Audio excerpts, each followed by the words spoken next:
don't know. Maybe I'm in a Samoan frame of mind, everyone. What's up, brother? You know, if I have one complaint in the Jey Uso Roman Reigns feud so far, and trust me, this is a very, very, very, very tiny complaint. I think the term "oos" is a little bit too much. You know, I mean, let me put it this way. If you're gonna complain about Vince Russo and bro, you know, come on, oos. Doesn't have to be this way, oos. Oos, what are you doing, oos? Get it through your head, oos. Come on, oos. Oos, you gotta stop it, oos. Oos, what's wrong with you? Oos, you're beating up oos. This Royal family, oos. And oos, and oos. Change it to bro and see how annoying it gets quickly. If that's the only thing that I can complain about this feud, means that they are doing something right. So, and by the way, you know, I have to, you know, I have a small version of it, but I have to put the full one. I mean, you know, and I got a kick out of this as far as the, especially the websites and the podcasters. I remember specifically on a lot of my shows leading up to Roman Reigns' return. You know, he's been posting videos in the gym, still shots in the gym. And he comes out tonight and he's got no shirt on. And I can't believe how many podcasters and websites acted like they didn't even know that he got this physique. I mean, what are you reporting on the last bunch of months? I don't get, unless they're just looking for this tonight. I don't know. But look, Roman Reigns looks phenomenal. Let's remember that in NXT, Roman Reigns did wrestle shirtless, but obviously he doesn't have the physique that he does now. Has a little more tattoos as well. I think the look is fine. You know, like people want the whole 9 yards, new music, new this, new that, new this. For what? If it's not broken, don't fix it. You know, the Roman Reigns theme, maybe it does change.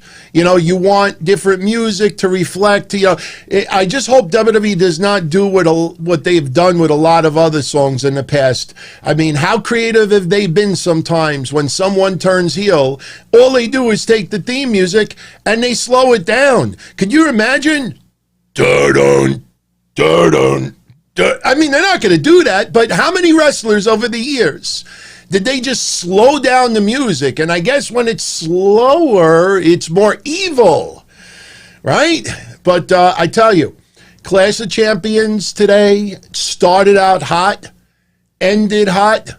Couple of things in the middle, you know, we were kind of complaining about. But overall, I thought it was a pretty damn good pay-per-view. So I welcome everybody tonight. Oh, and thank you very much, Wad. I actually was going to do the pleasantries of, I am Don Tony. Welcome to your Clash of Champions pay-per-view recap. And there's never, you can always show the love. Much love, Wad. Much love to everybody. I thank you all for taking the time to tuning in to yours truly. You know, one thing, you know, if you notice on the banners, I don't put those big block letters for clickbait. You know, I saw a couple of podcasters giving it, and they're clickbaiting. All the results revealed. All this revealed. Yeah, revealed my balls. Seriously. By the way, did you notice Friday? I think Friday's Don Tony show, I don't think I cursed once. Balls is not a curse, but I don't think I cursed once. So maybe we could keep the streak going. I got news for you. If it wasn't for damn Angel Garza's injury tonight, we would have been perfect again with pay-per-view predictions, because Garza and Andrade were supposed to get those tag titles tonight. And for people, you know, we'll talk about that match a little bit later. I just hope to God that Angel Garza did not blow out his knee, because I know some people were out there were saying leg injury. Could you be a little more vague? How's about just saying he suffered an injury to his body part?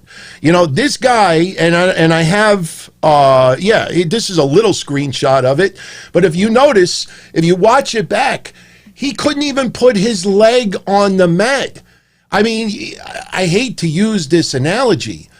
You ever see a dog injure one of their legs and they're on 3 legs and just hopping around like they won't even put weight down on it? This guy wasn't even standing. He's on his knees. He couldn't even put his leg down. He didn't even want to lay on his back to have the leg in the air. And the referee in the middle of the ring, as you could see right there, he's doing the X symbol. That's why the match ended very awkwardly as it did. So I'm going to give the referee a little bit of a pass in this one, but we have to really be concerned for Angel Garza, because the fact that they not only did the X sign, but insisted that the match end at that very moment. Look, it was a mess. It was a mess, but it looks serious. It really looks serious. But like I said, if it wasn't for that injury, we would have been perfect again. Do you realize in the last 41 pay-per-view matches between AEW and WWE, yours truly, the Donzel Army, as far as match predictions, we are 39-2. 39-2. And we would have been 40-1 tonight. But, we'll talk about it. We got quite a few things to get into. Now, if I want to see if any websites get suckered into it, because Nia Jax, Shayna Baszler, that match did not go down tonight. Not only that, we got the announcement about 40 minutes before the pay-per-view that Nikki Cross, I got my family in Scotland. I can't lose. I guess if I don't wrestle, I can't lose, right? That match was off as well. WWE on social media saying that Nia Jax and Nikki Cross were not cleared to compete. Nia Jax calls it lies. Then Nia Jax goes on social media and says that her tag partner is pregnant. So, there's a little funny business going on social media right now. Look, I am not going to speculate about any of them catching COVID-19. We don't know. And it's a little unfair to diagnose people that may not have it. Remember that happened about 3-4 months ago? You had people out there, because someone is not on TV for 1 week, immediately saying, oh, they got COVID-19. Oh, they caught the virus. They caught this. They caught that. That's a very personal thing. If WWE doesn't announce it and the wrestler or manager, whoever it is, doesn't announce it either, then shut up. You don't have to diagnose it for them.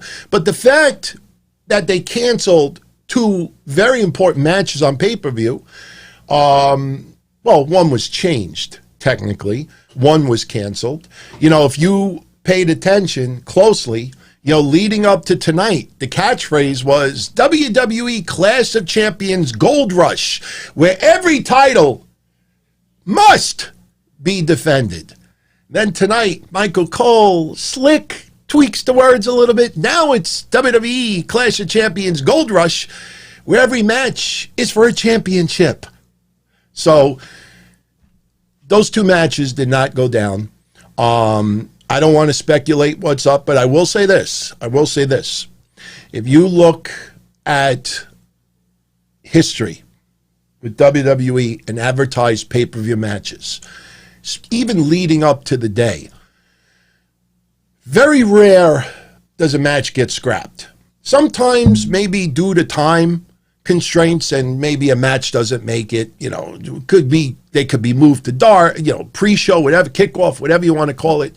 Very rare does a match get scrapped last minute. Usually wellness violation, suspension, some other issue, injury. So this does not happen often. So something is up. Yes, I agree with you, Dorian. Card subject to change. But if you look at the annals of WWE history, card doesn't usually change at the last minute unless something is going on. And here's the thing, too. COVID-19, we don't know if any of them have it. We don't know if they were just around someone that had it. And for precautions, they chose, stay in a hotel, stay sequestered, go get tested, wait a day or two, make sure that symptoms, because again, symptoms doesn't show up immediately. Remember, all that nonsense that we dispelled about those reports that AEW was only doing the prick test, which is just moronic to say. So this could have been simply that they were around someone that tested positive. The only thing that I question is whether somebody got COVID or somebody, they're concerned about it. You know, like, why would it happen at the last minute? You know what I'm saying? Like, if somebody has it, you know, I don't know. That's why, like I said, I don't want to get caught in the speculation game. But those two matches did not occur. Bayley did have a match. And when I explain the recap, you will understand why I actually have zero problem with her opponent tonight.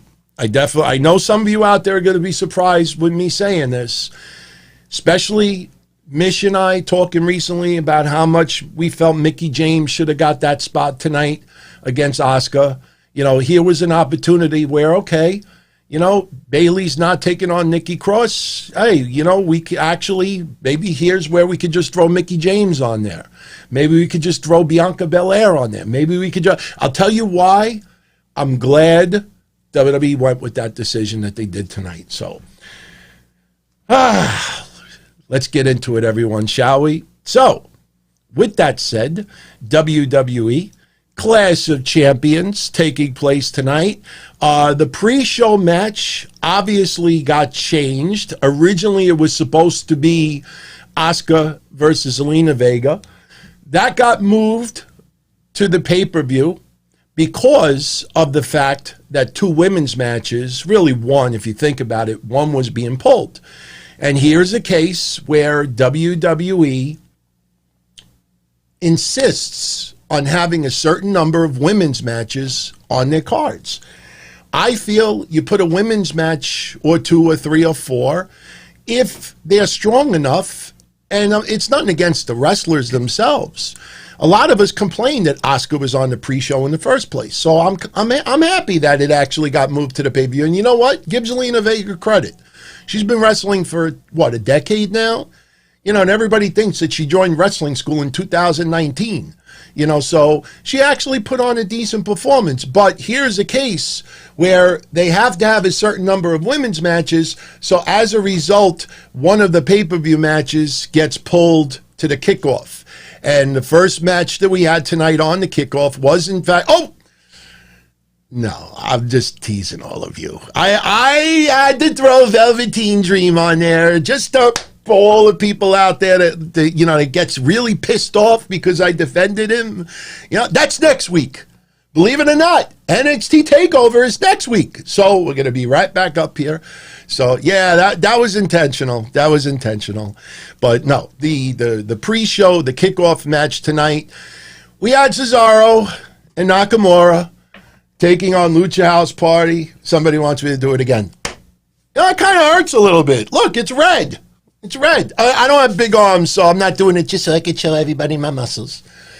And by the way, for everybody who is annoying me in DMs and emails, DT, where's the thread for the Q&As? Where's the thread for the Q&As? I posted it tonight. So if you go on the channel, you'll see that 2 weeks from today, October 11th, I'll be answering all of your questions. And I know what some of you are going to say, well, it's so long, 2 weeks from now. A lot's going down in 2 weeks. We got TakeOver. We got Trump and Biden, you know, doing a debate. And I know we're not talking politics tonight, even though, you know, we got some Trump supporters here tonight. Absolutely. We got Biden supporters as well, if you smell what The Rock is cooking. So we're going to keep politics off of this show. But, hey, whatever you want to talk about, we're gonna get into it. So, anyway, pre-show is Cesaro and Nakamura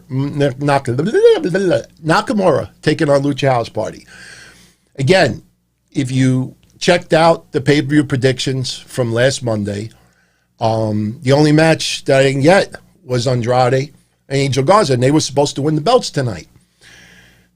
This match, all along, I thought was designed to finally make the split with the Lucha House Party. I'm glad that they're allowing Cesaro and Nakamura keep these belts a little bit longer. I still think back to 2 weeks ago when they took on the Street Profits and they lost, and I'm saying to myself, what was the purpose of that match in the first place? You know, I could see if the annoying Lucha House Party showed up on Raw and, you know, caused a major, you know, issue in Cesaro, you know, but they just show up on Raw. Hey, you know, we just want to challenge you. Smoke, and they got smoked. So I don't even know what the purpose of all that. That was just to fill a week, obviously. I think people were just fed up of Street Profits, Andrade. You know what? Look, for all of us out there that have been sick and tired of these 95 matches between Street Profits and Andrade and Angel Garza, didn't I say the other day of the last 12 matches that the Street Profits have had, whether singles or tag, I think every one of them except for one, maybe two, if you think of Cesaro and Nakamura, they've always been against Garza and Andrade.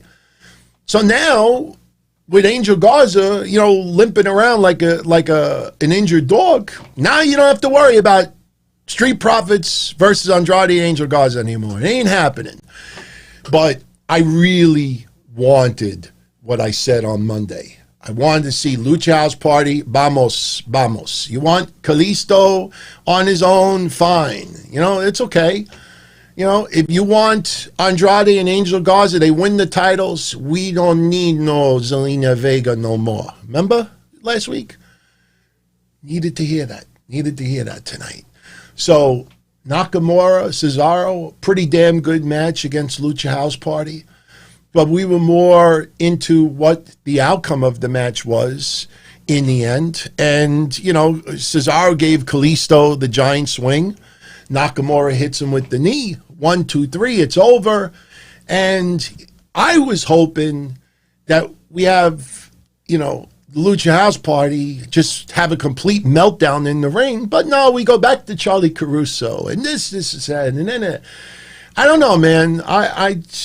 Sam says 95. 95 what? Oh, yeah, 95 matches between the two. Andrade and Angel Garza versus the Street Profits. Look, the match was fine. The kickoff match was fine. You got to feel bad for those guys that they got bumped from the pay-per-view. It's not the end of the world, but WWE has done a piss-poor job with the Lucha House Party for years. For years and years and years. Grand Metalik is actually really uber talented. All three of them are uber talented. But the way they've used them, you know, they never felt any seriousness to it. You know, it's always, I know, and look at the name, Lucha House Party. Hey, everything's a party. Everything's a party. Well, when it's always a party and, you know, doing this and, you know, after a while, you just don't care anymore. Like, now they're supposed to be serious, and no, we really don't care. Just end it already. End it already. Was Nakamura on a pre-show before? I believe he was. And you know what? Look, even if Nakamura wasn't, they got bumped. They got bumped because they needed to put Asuka and Zelina Vega on the main show. Keep the quota that for some reason they think is needed. And you know what? There was a decent amount of social media that, look, early in the day, you know, people were reporting the tag title match is off. Bayley's title match is off.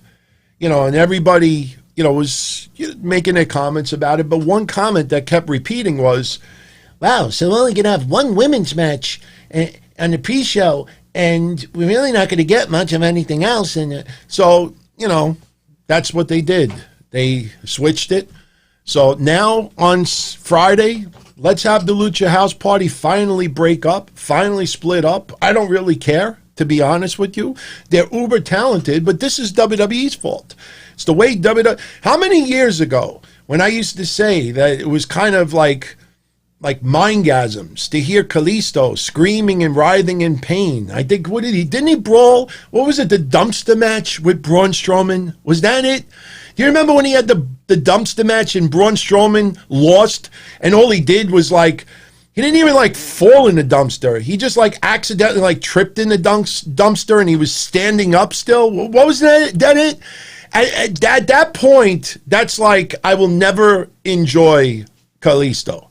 Never enjoyed that guy. When Strowman was beating him up and you hear him going, I know it's not real, but, I haven't had that real, tingling inside since when the lights went out and Vince McMahon beat up Hornswoggle. Oh, my God. For all of those Joey 924s out there and the little leprechaunic midgets that I always just fantasize on beating up, but I'd be arrested because at that time, here's a 6'4", 340-pound guy beating up a 111-pound, 3'8", nothing. So Vince beating up Hornswoggle and Strowman beating up Kalisto. Oh, great memories. Great memories. Seriously, if I had the technology at that time, that would have been my ringtones. Seriously, every person that annoyed me, that would be my ringtone. Just Hornswoggle going, no, or Kalisto. So let them split up, put them on 205 Live, start trying to repair them a little bit, because right now I just think people out there just don't feel. And here's another thing too. Didn't we have Lucha House Party about maybe 2 months ago wrestle like a 3 or a 4-way tag for a shot at the tag titles, and they got it and they lost. Then they got another match a couple of weeks ago and they lost. Now they got a match on the pre-show and they lost. This WWE has just totally mismanaged them. So why should we care now?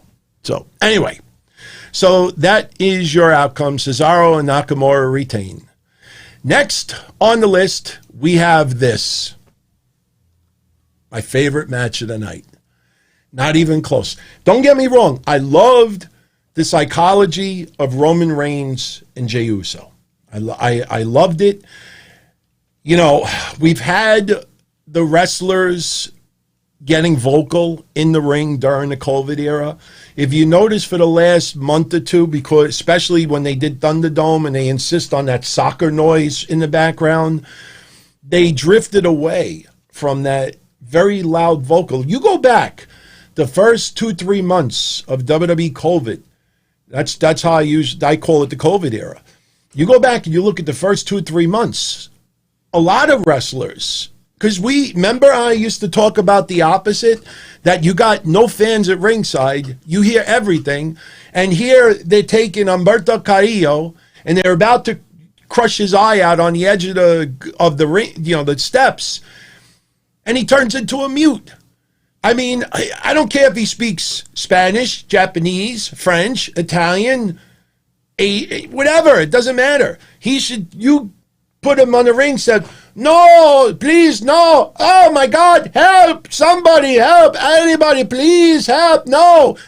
He turns into a mute. He's like this. Go back and look at it. So there were people out there that weren't used to performing in front of no fans because the fans block out the actual in-ring verbiage most of the time. So they drifted away from that. Tonight, they decided to bring it back and use it with Roman Reigns and Jey Uso. Did a great job with that. Absolutely did a great job. So psychology-wise, Roman Reigns versus Jey Uso was great. This match was off the charts. I mean, I have pretty much 2 photos that just added up, just summarize it for me. First of all, Sami Zayn, and look, I'm going to jump back and forth a little bit. My pick was Sami Zayn to get the championship. He takes out 2 pairs of handcuffs, and I got to tell you, man, I was more worried about the handcuffs with AJ Styles, because when Sami Zayn hooked AJ Styles to the middle part of that ladder, that middle part that keeps it sturdy, that was up like this. And with adrenaline and just, not paying attention to every little detail, if Sami Zayn would have climbed that ladder and that would have tipped over or landed the wrong way, AJ Styles, his arm could have broken right in half. that was really, really risky. You go back and you look at it, you know, that was scary. Now, I got a kick out of Sami Zayn when he took out the handcuffs. Jeff Hardy is laying right underneath a giant ladder. So for some reason, you know, usually, you know, you remember, don't ask me why I remember this. Remember Crocodile Dundee? And somebody, like, I think pulled a knife on him, something like, that's a knife? That's a knife. And he takes out this giant machete. You know, if I'm going to hit somebody over the head with a baseball bat, I'm not going to use like one of those little ones that they give you at like a baseball game that's like this big, maybe a little bit bigger than the size of a penis. It's Bat Day, you know, at Yankee Stadium, Bat Day. And you go there and they give you this. I'm like, what am I going to do with this? Hit roaches with it? If I'm going to hit somebody with a baseball bat, I'm getting the Louisville Slugger, 38 ounce. Hit the home run. So Sami Zayn, he gets the handcuffs out. He's going to handcuff Jeff Hardy to the ladder. So Jeff Hardy's right under this gigantic, huge ladder. And Sami Zayn's like, no, let me go down the block and let me get the tiny midget ladder.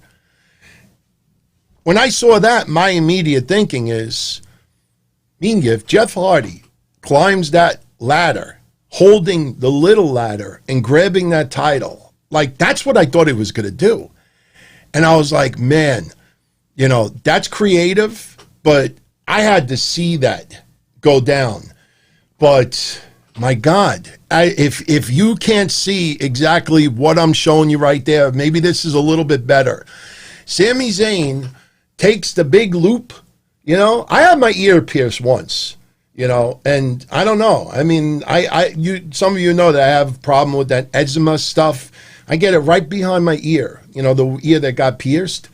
But I had a little dot because back in the day we would have like the Barry Bonds, you know, the diamond Barry Bonds. Jeff Hardy's got like, my God, I think we're not going to go there. That hole is pretty big. So Sami Zayn decides, you know, let me just loop the handcuffs through his earlobe to the ladder. I tell you, man, that looked painful, but I don't know if it was painful at all. But man, what a visual. I mean, who did Jeff Hardy fight? Was it Randy Orton? Who was it with Jeff Hardy? Excuse me for a second. Hot weather is returned over here, and I got lights glaring everywhere, so I'm a little hot over here. Was it against Randy Orton when he went into the toolbox and he started stretching the earlobe? So we've seen earlobe, you know, action with Jeff Hardy before. But yeah, it was Randy Orton. So I tell you, man, my memory's actually getting better as I get older. You know, hopefully it stays that way. And believe me, I actually had a flashback to something else tonight with Randy Orton, which we'll talk about a little bit later. But this match with AJ Styles, Jeff Hardy, and Sami Zayn, you know, we could leave that up there. You look at that, that is just painful and brutal to look at. These guys tore the house down. This was the best WWE ladder match that I honestly could say, you know, none other matches coming to mind right now. Over the last 10 years plus, I mean, we've had some awesome Money in the Bank matches, don't get me wrong. This match was just off the charts. All three of these guys beat the crap out of themselves. Jeff Hardy, I mean, this guy is what, 43 years old now? Jeff Hardy climbs the ladder and does a repeat of WrestleMania and lands from the top of the ladder, lands onto Sami Zayn through the ladder, and he still got it, man. He still got it. You know, he might be a little slower than he was 20 years ago, and same thing with Matt Hardy or someone else, but Jesus. You know, and I said this last week, enjoy what you can enjoy right now with Jeff Hardy and Matt Hardy. because a year from now, 5 years from now, they may not be wrestling anymore. And although, we can always go back and watch YouTube video motion or whatever, WWE Network, AEW ever gets streaming media, fight, it's not the same. It's not the same to rewatch stuff that's already happened. So you see a guy 43 years old. AJ Styles is no longer, a spring chicken. He's getting up there in age. Sami Zayn, hasn't missed a step. And they just tore the house down. Isn't it Daily Motion? I think it's Daily Motion. Yeah, what did I say? Video Motion? I don't know. There's so many bootleg video sites out there, but they put their bodies through so many ladders tonight, hitting moves and, really, really stiff shots. There's wrestlers that they light a fire under their ass when they find out that they're the opening match. I don't know why people sometimes get so, their ego takes a hit because some people call it the curtain jerker. I don't really care. Give me a great match. I don't care if it's first or if it closes out the night. If it's a great match, that's all I care about. And these guys set such a tone. Halfway through this match, with all due respect, halfway through this match, you kind of said to yourself, okay, I think Asuka and Zelina Vega are going to be following this one because they got the energy. And you know what? WWE did pipe in two, fake, if you want to use that term, "This is awesome" chants tonight. That wasn't video screens chanting "This is awesome." This is WWE on a soundboard doing it. I had no objection with them doing it during this match because I think, if WWE was smart, WWE should, in real time, they should have someone really monitoring social media as matches go down. And when you get the vibe on social media that this match is just one for the ages, tearing the house down, just putting themselves and telling an unbelievable story, you get the vibe, pipe in some extra cheers. Pipe in, holy shit. There's my curse for the night. Pipe in a holy shit chant. Pipe in, this is awesome. If it reflects because social media is really the only place that you could monitor right now. You could follow chats on YouTube, but that's so difficult to do because if you go on a YouTube video, even ours, for example, you only have our viewers. There are people out there who do shows that are very anti-WWE. So you might have some more critics out there. Then you might have some, videos that, whatever. So you do social media, you have every walks of life commenting about it at the same time. And thank you, C-Med. I appreciate it. I'm a Don Tony guy as well. So, but I love the match. Honestly, I don't know.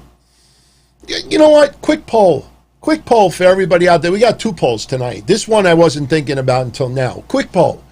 Which match did you enjoy more? This ladder match from tonight or the Stadium Stampede from AEW? Because I got to be honest with you. Look, I don't put the Undertaker AJ Styles match in the same category because that was more cinematic. But as far as just, a brawl, a flat-out brawl, I don't know, man. This is very, very close. Because I said so far throughout the whole year, the Stadium Stampede match was my favorite. This tonight, though, I kind of am leaning more towards this. There's a lot of reasons why I've extremely gave a lot of praise to Stadium Stampede. Because that was somewhat cinematic, and they really had no time to prep. Remember, they did this in 1 or 2 days. Like one day, I think they did that. So the fact that AEW pulled off what they did in 1 to 2 days and give that weighs very heavy on me. Tonight's match, it was live. So it's not like cut, edit, splice this, do that. They just tore the house down. And you know what? early this year, I got my ass handed to me, let's be honest, when I criticized Sami Zayn, because Sami Zayn, very, very outspoken, very vocal, especially about people, that, they wanted to go out during COVID and get their nails done. And it's not about, oh, my nails have to look beautiful while people are dying from COVID. No, it was more of an emotional, people were cracking. I have people that I know that for some reason, just out of nowhere, they're like crying, because some of them are still out of work. Some of them have tremendous, gigantic bills that have piled up. People have used plastic for the last 6-7 months. Now you got $10,000 in credit card debt that you didn't have 6-7 months ago. A lot of people, were really cracking, and all they wanted, and this is to summarize the whole beef I had with Sami Zayn at the time, all people wanted was a little sense of normalcy. This is the new norm. I mean, I'm not going on a whole COVID rant tonight, but this is the new norm. You hear what's going on with AEW or WWE, and I got into this on Friday during the Don Tony show. Look at Florida, all right? DeSantis removed the restrictions for everything. Restaurants, 100%. And right away, you got people on social media, oh, DeSantis is killing people. He's killing people. He's a murderer. He's responding. No. The people that are catching COVID are the ones who are being irresponsible and not taking the necessary precautions. Sure, there are exceptions. You get an elderly person that all she does is just open her mailbox and grabs her mail.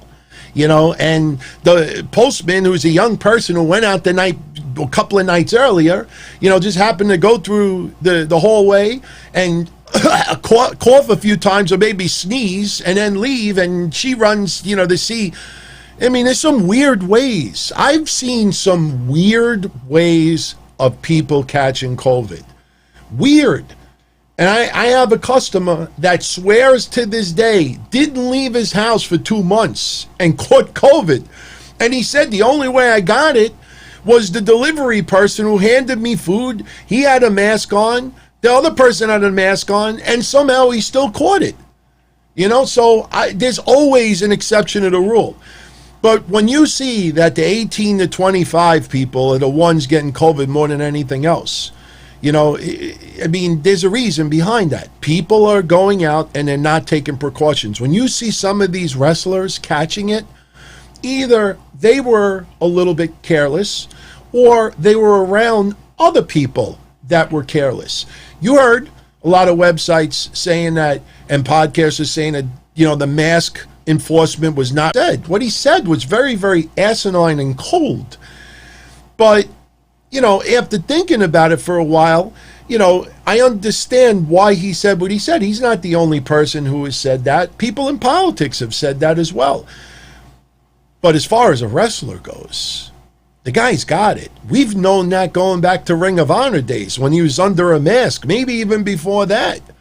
The guy just has it, and he makes magic with AJ Styles. And you throw Jeff Hardy, Corey Graves had a comment tonight, and he said, what's so good about a redemption year if you can't get out of bed? And yes, I take notes. I take my own notes during the show. But you have an AJ Styles earning his paycheck, Sami Zayn, whether he was John, remember John with Florida? A lot of people don't forget that. The guy is uber talented. And you know what? Psychologically, he feels more comfortable to compete, which, if you think about it, it is a little surprising. Yes, AJ Styles already had COVID, but we've heard people get it twice. But you look at even Florida, the fact that all the restrictions are lifted, you would think that maybe some people who were, not wrestling earlier this year because of COVID might be even more nervous now. So the fact that he's back and he's here, to stay, and even with COVID hovering over, and remember, the vaccine is going to be here in about a month. I've been saying that since March. I told everybody that vaccine is going to come out right around Election Day. as a talking point for Trump. I'm not defending it or ripping it. So the vaccine is going to be here very, very soon. But you also got to remember that there's going to be a lot of people in the country that are not going to get it. You know, I've said this before, only about 50% of the country get flu shots. A lot of people are afraid to get it, allergic reactions. Some people think kids get autism for whatever reason you don't get it done. You know, that's fine. Me, I don't care if I got to pay $1,000 through some underground market. You know, if I called, you know, let me see, Vinny Injection, Vinny Needles. You know what? Hey, Robbie, I heard the vaccine came out yesterday. They only giving it out to like the 80-year-olds and the diabetics and all the obese people out there and the people who have cancer and this and that. Do me a favor.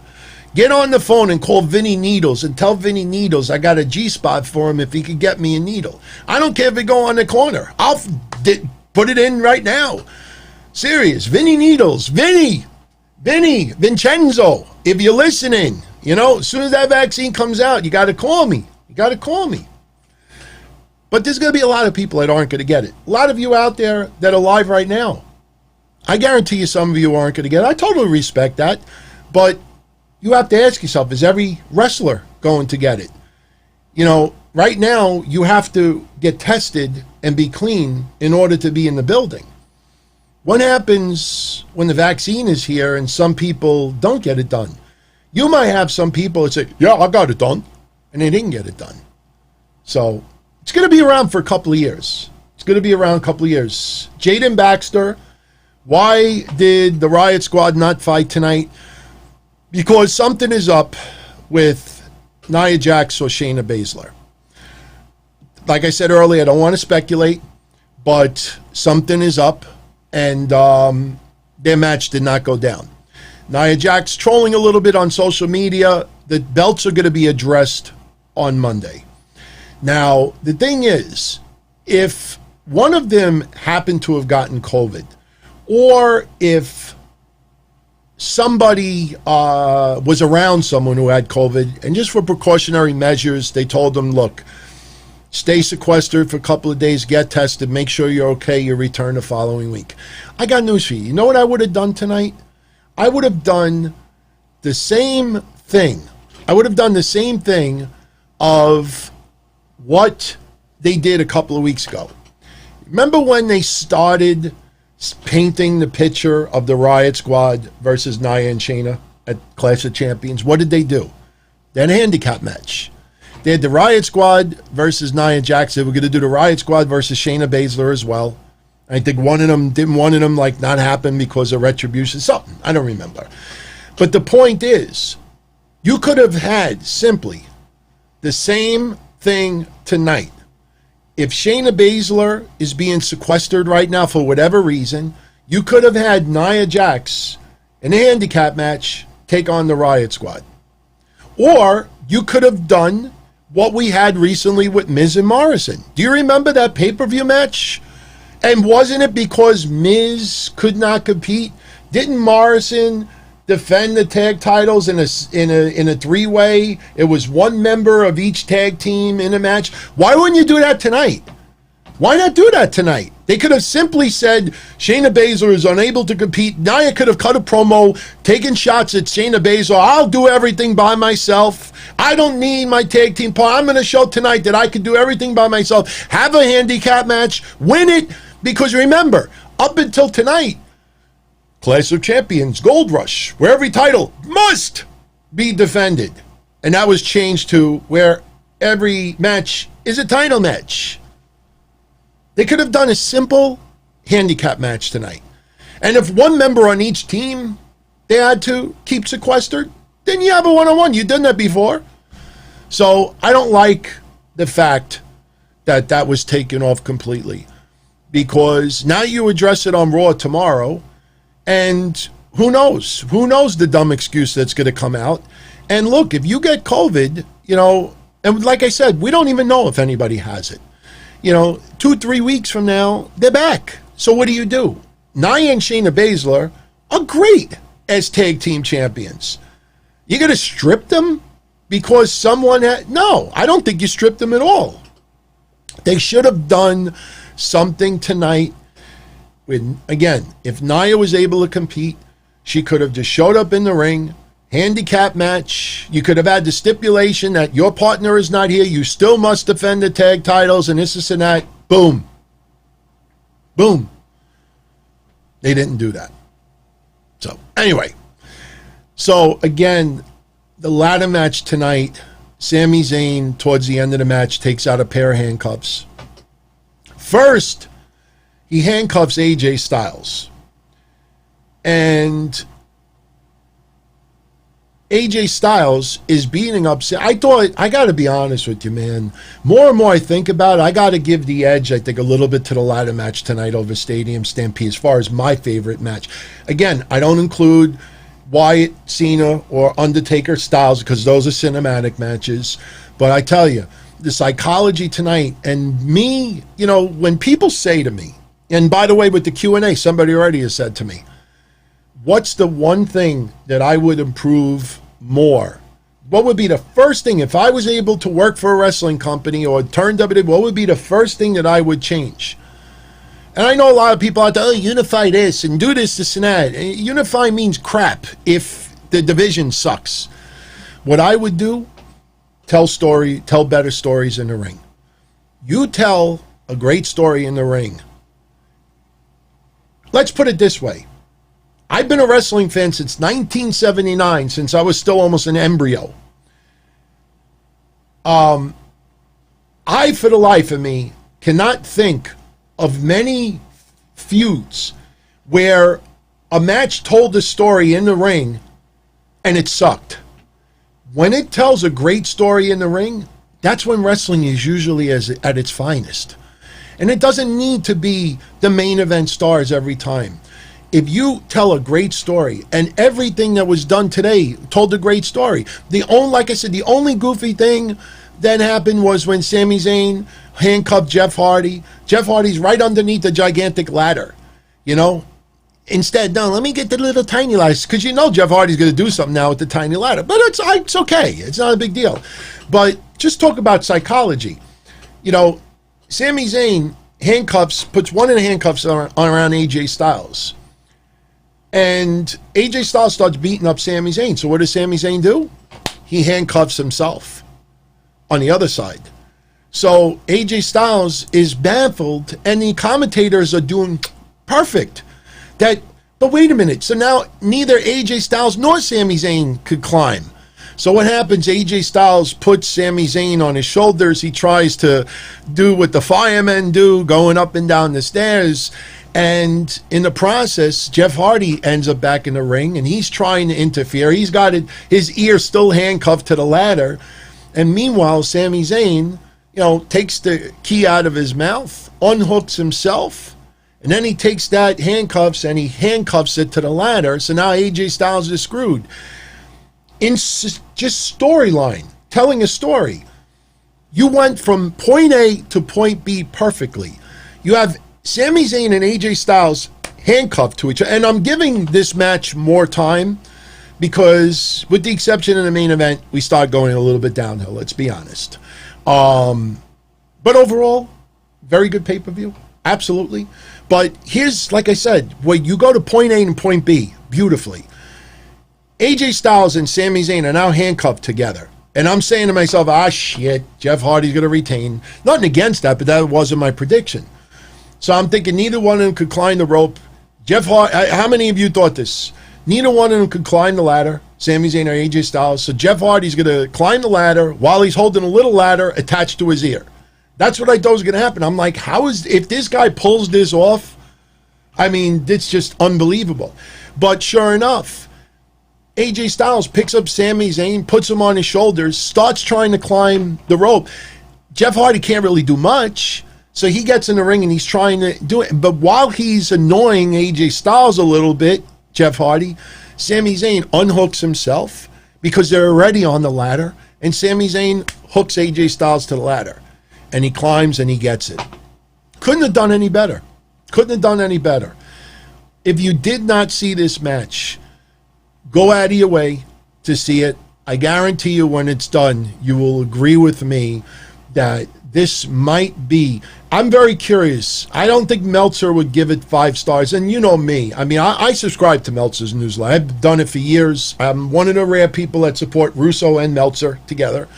But I don't know if he'll give that match 5 stars. But I tell you, for a ladder match, anything under 4.5 or 4 3/4 stars is totally unfair, in my honest opinion. So, telling you, I thought it was awesome. Bravo to those 3 guys. And again, I could put, some of my personal disdain, because a lot of people that don't like Sami Zayn. It's not just the character. I mean, God bless him of what he does overseas for Syria. I donated a long time ago. And I'm not going to lie, that's how Kevin Owens was following me on Twitter a long time ago. I mean, a lot of people follow me now with blue check marks because, they enjoy my work, and some I have the privilege of talking to from time to time. But, so, anyway, I think there's a little buffering for those live. So I just ate up about 15 seconds time. For everybody that's on video, the only thing that you missed was when Kevin Owens used to follow me on social media, and when I joke about follow backs, like some people out there, they follow someone, they get a follow back, and they think that person, like, oh my God, this person's following me. They don't know what a follow back is. Well, I admit to have done that before. And I'm sorry, for people audio only, I want to just repeat it. When Sami Zayn first did that drive, when he was raising money to build like freshwater areas for poor Syrians, poor people who are poor in Syria, Kevin Owens got involved with that drive as well. Kevin Owens went on Twitter and said, look, if everybody out there, if you donate X amount of dollars, I'll follow you on Twitter. So I donated. But I was going to donate anyway, so, whatever. Blah, blah, blah. Bravo to this match tonight. I thought they really tore it up. Now we get a little bit goofy. Now, earlier in the night, during the kickoff, we saw R-Truth, and he's dressed like that, and he's got the 24/7 title, and we realize we're going to get a 24/7 title defense on the show. R-Truth is in the referees area, and they don't know why he's there, and this and that.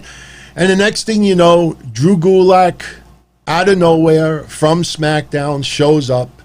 He rolls up R-Truth, and Drew Gulak is your new 24/7 champion. Jaden, I'm getting to Bayley's match in a moment. We're doing it in order because I got pictures. I have everything in order. But Drew Gulak is your new 24/7 champion. I think we pretty much knew by the end of the night Drew Gulak would not be your 24/7 champion. And for everyone who is on Patreon, that is part of the contest, predictions contest, that asked me tonight, are the R-Truth title defenses part of the contest? Yes. Yes, because the question was simple. How many title changes will there be at Clash of Champions? Easy question. There was only one answer. And R-Truth versus Drew Gulak, technically, those are 2 title changes right there. So Drew Gulak, for a little while, is your 24/7 champion. Not too bad. Can't complain all that much. So now we get to the next match, and that is Asuka versus Zelina Vega. Now, once again, this followed the ladder match. As I said earlier, halfway through, we knew we were getting this match as a follow to bring everybody back down a little bit. You know what? That was the right match placement. No pressure on Zelina Vega. I mean, there was pressure on her because, look, I know some of my friends out there have been blocked by Zelina Vega and many others for criticizing. I mean, just saying what they say. We're in a weird time where I'm getting people unblocking me, and people that, shouldn't be blocked are getting blocked. But I have said this before. I said it on Friday again, and I even said it on Monday with MISH, and MISH said the same thing as well. Zelina Vega has been wrestling for about 10 years. She has been utilized more as a manager on the main roster, and the matches she has had when she did wrestle have not been impressive at all. And, it's easy for us who sit in a chair that aren't in the ring, to go a month, 2 months, even if you work out in the ring during the day or on the weekends, it's still not the same. It's got to be difficult to be in the mindset and the work mode of being a manager only, and then getting out of that and wrestling. Now, it seems like her role as manager has changed. As I said last Monday, I wanted Andrade and Angel Garza to say, I wanted them to win the belts and then say, you see, we could win without Zelina. We don't need Zelina. And that was supposed to happen tonight. So Zelina Vega had a lot of pressure on her. All she had to do, which it's not easy, but all she had to do was just put on a good performance against Asuka. And it would show people that, Thea Trinidad could actually work a little bit. She's not, in the category of some other people we've joked about in the past. And she had a decent match. The only complaint that I have about Zelina Vega in the ring, and again, this is just me as a fan observing, and I'm just giving you an opinion. And if you watch the match back, you'll see what I'm talking about. And by the way, for the other couple of super chats, when I get to those matches, I will definitely mention your stuff. But if you go back and you watch Zelina Vega tonight against Asuka, something she does that, I notice. I don't know if you notice this too.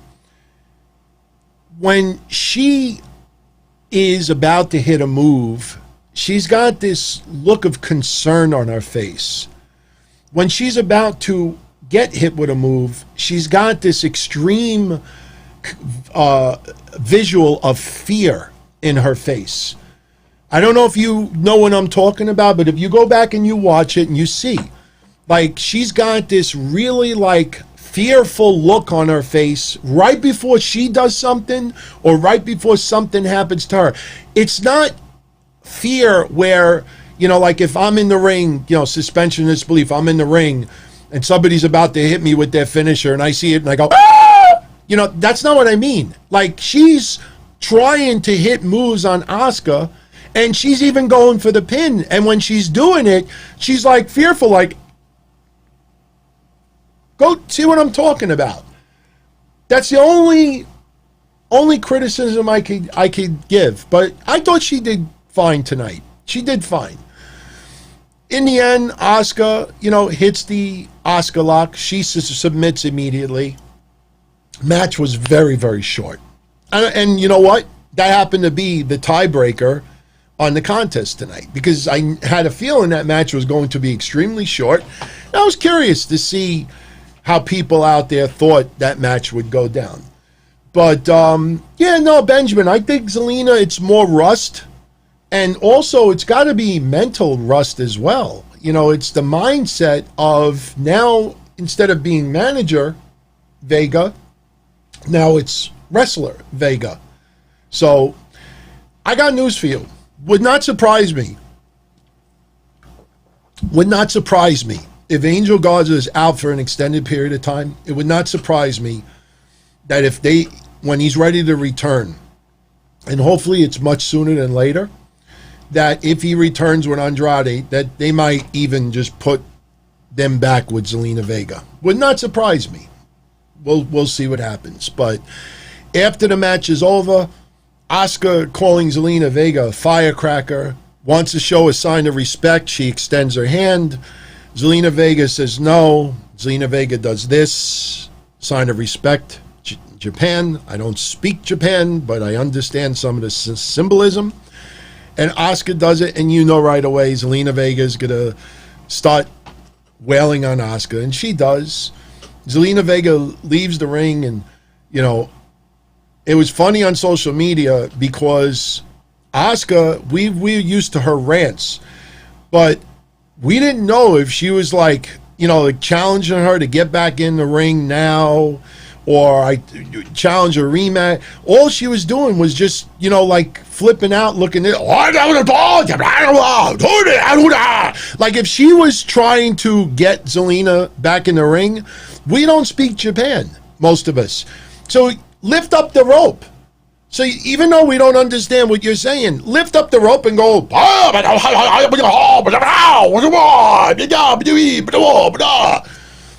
But she was just, and Zelina Vega is looking at her like, I don't understand a word you're fucking saying. So it was fine. I had no problem with it. So anyway, so that match was over. Okay, all right. I have the pictures in order. So now we get to Bobby Lashley versus Apollo Crews. Ricochet comes out with Apollo Crews. Thought, any chance Ricochet possibly turns also, joins the Hurt Business? Maybe we need a 5, an MVP, more of a manager type. You have not the 4 horsemen, but you got 4. But no, as the match went along, you realized. And by the way, for people out there that have not been paying attention to like main event, they are teasing a possible turn from Mustafa Ali. I agree before anybody says anything. Mustafa Ali, I don't know why this guy can't break through on the main roster. But you know what? Kill it on main event. The more you kill it on main event, the more people will be outspoken on social media. And word gets around. It's not like, let's put it this way. Twitter is not 4chan. Remember 4chan back in the day? And there was 8chan and 12chan. It sounded like members of the Dark Order. Hey, what are you doing tonight? You want to email me? No, I'm going on 10chan or 15chan. There was so many chans at the time. I thought it was a Chinese page originally. I swear to God. I thought it was a Chinese page. Hey, did you see what somebody wrote on 4chan? I'm like, what's that? Like, I expected to go there and see all symbols and everything. And then I realized, But, Twitter and Facebook are not like 4chan. So Mustafa Ali, people are taking notice. So Apollo Crews and Bobby Lashley have some pretty good chemistry together. And they put on a great match. There were points that some people actually thought Apollo Crews could take it. I don't think you take the title off of Bobby Lashley right now. No, see, man, Ali is not creepy right now. He's not creepy Ali. Even though, I got into it Friday. That teaser, which might be Bo Dallas. And by the way, that's next week. I mean, think about that. They were in Emma territory with the hacker. Remember? There was so many weeks of the hacker, that he was going to come and expose. And remember Emma, the creation of Emelina? It was like 28 weeks. And then she finally showed up, and it was time to go back to Emma. It wasn't her fault. It was WWE's fault. They're the ones that dictated that.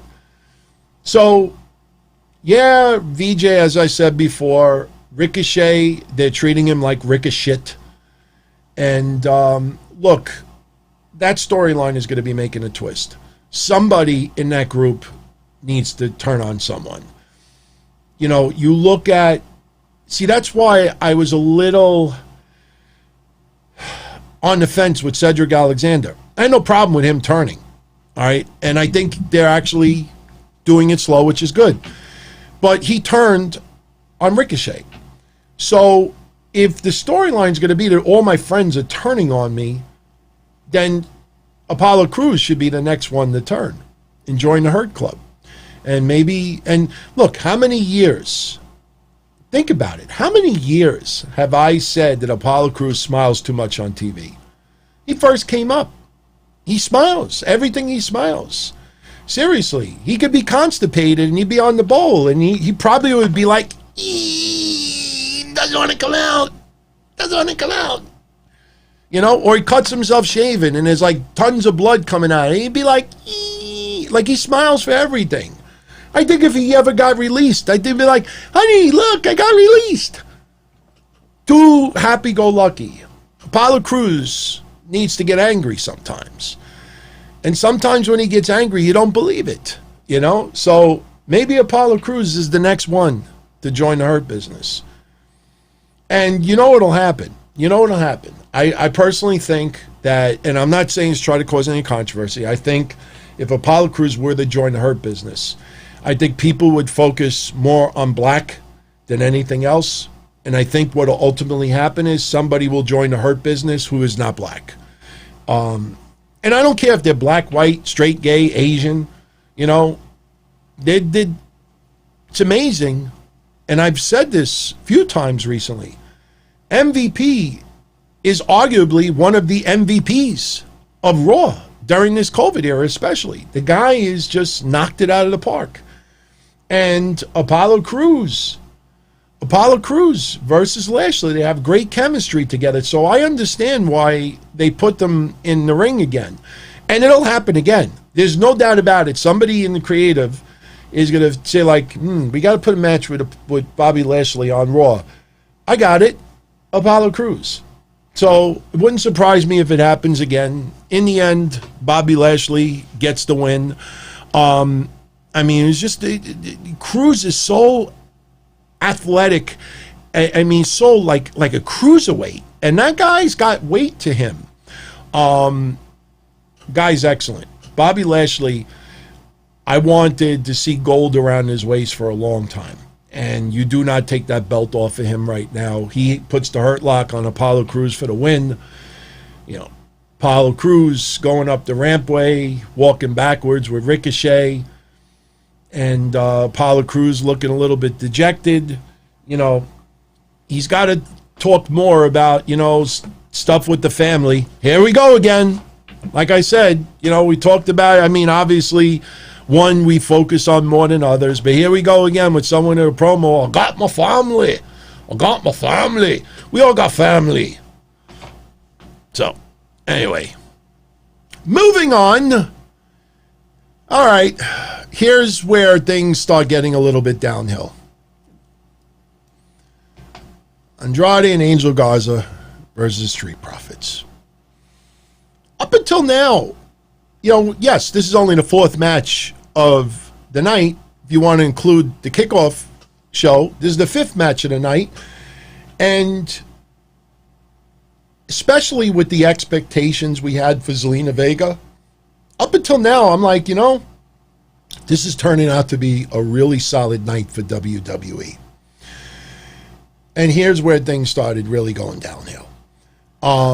They had a great match. I loved that Andrade and Angel Garza were on the same page. And it made me feel good, you know, to find out, you know, that they were getting the belts tonight. Because, you know, here I am, I'm thinking ahead, and I'm saying, wow, if they get those belts tonight, we're going to have another perfect night. Like I said, with 39-2, predicting pay-per-view matches over the last, like, 4 pay-per-views or something like that. Something like 3 or 4. So, they're having a decent match, and the next thing we know, Angel Garza's in the ring, and as I showed you the screenshot earlier, I don't like putting the animated photos, those GIFs or GIFs. By the way, could you just solve this for me? And yes, I could have done a simple Google search and found out in 5 seconds, but for some reason I need 15 years to get this answer. GIF files, okay? GIF. Is it GIF like peanut butter, or is it GIF like gifted? So just write peanut butter or gifted. So I say it right. It's weird. I go to Google to find out what the temperature is. I go on Google to find out, like, what's 55 times 3, which is 165. But is it okay, it's a hard G, like peanut butter. So it's a GIF file. I don't get it.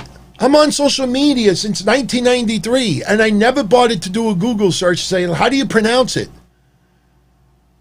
That's pretty, like, sad. I mean, we got answers for everything. If I even want to know the size of someone's tits, I could Google it.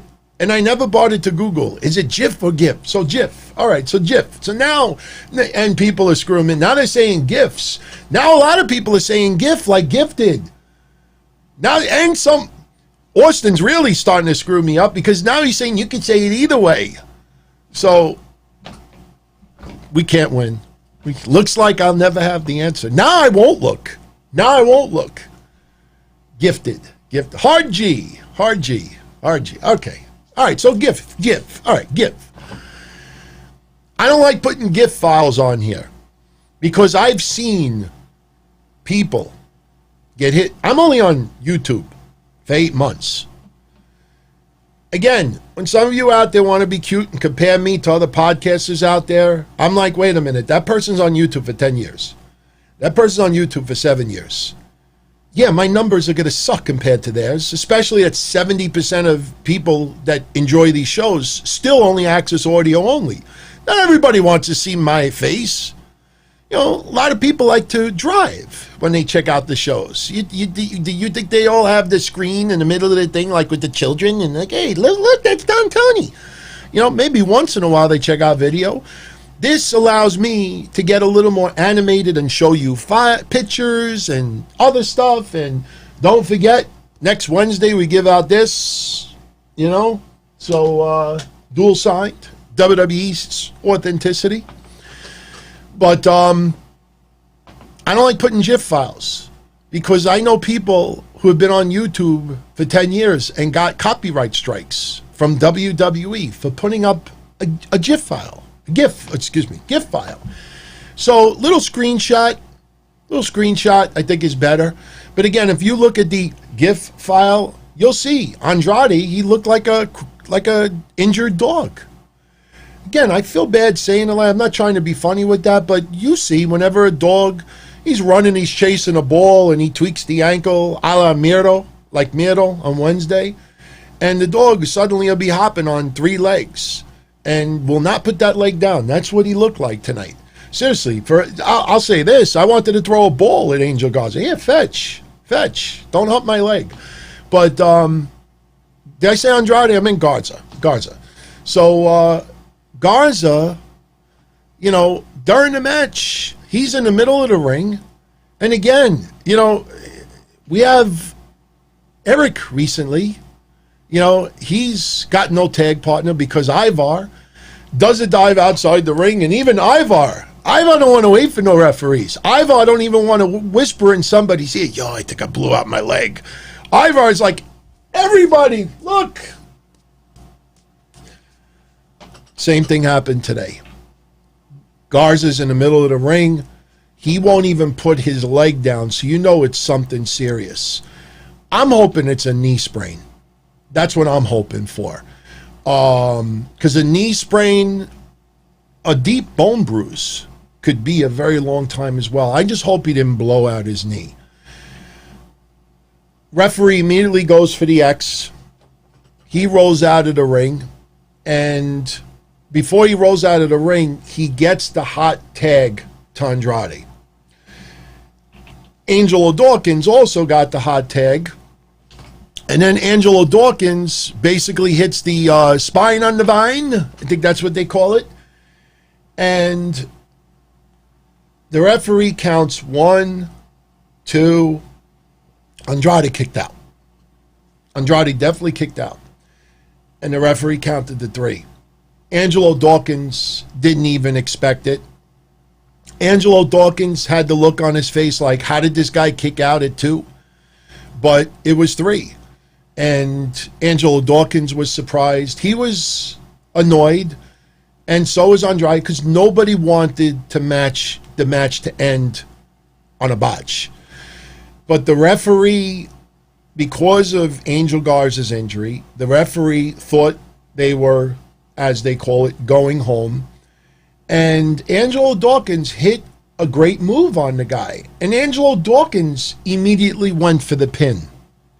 So as much as we can immediately rip the referee, here's another ref screw up, you know, you'd see, and look, I've only had 3 matches in my life, but I know enough from the wrestling school.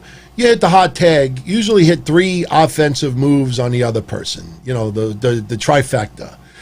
And when Angelo Dawkins started nailing Andrade, he immediately went for that move and went for a pin.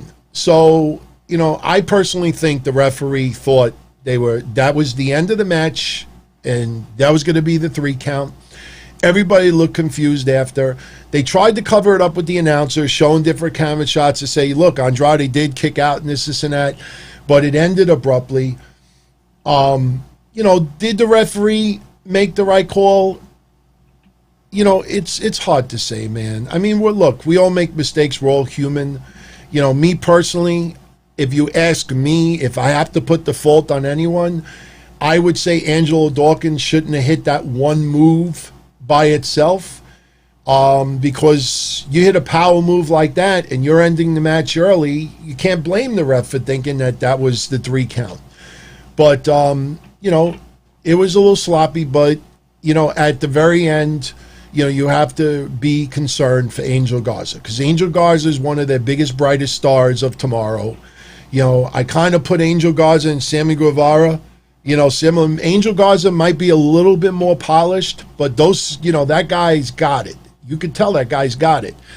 Now we don't know how long he won't have it. So let's just, it was a screwy ending, but, let's just hope that his injury is not extremely severe and he can return sooner than later. So now we have an interview with Drew Gulak. And here's where that the 24/7 title is going to be changing hands once again.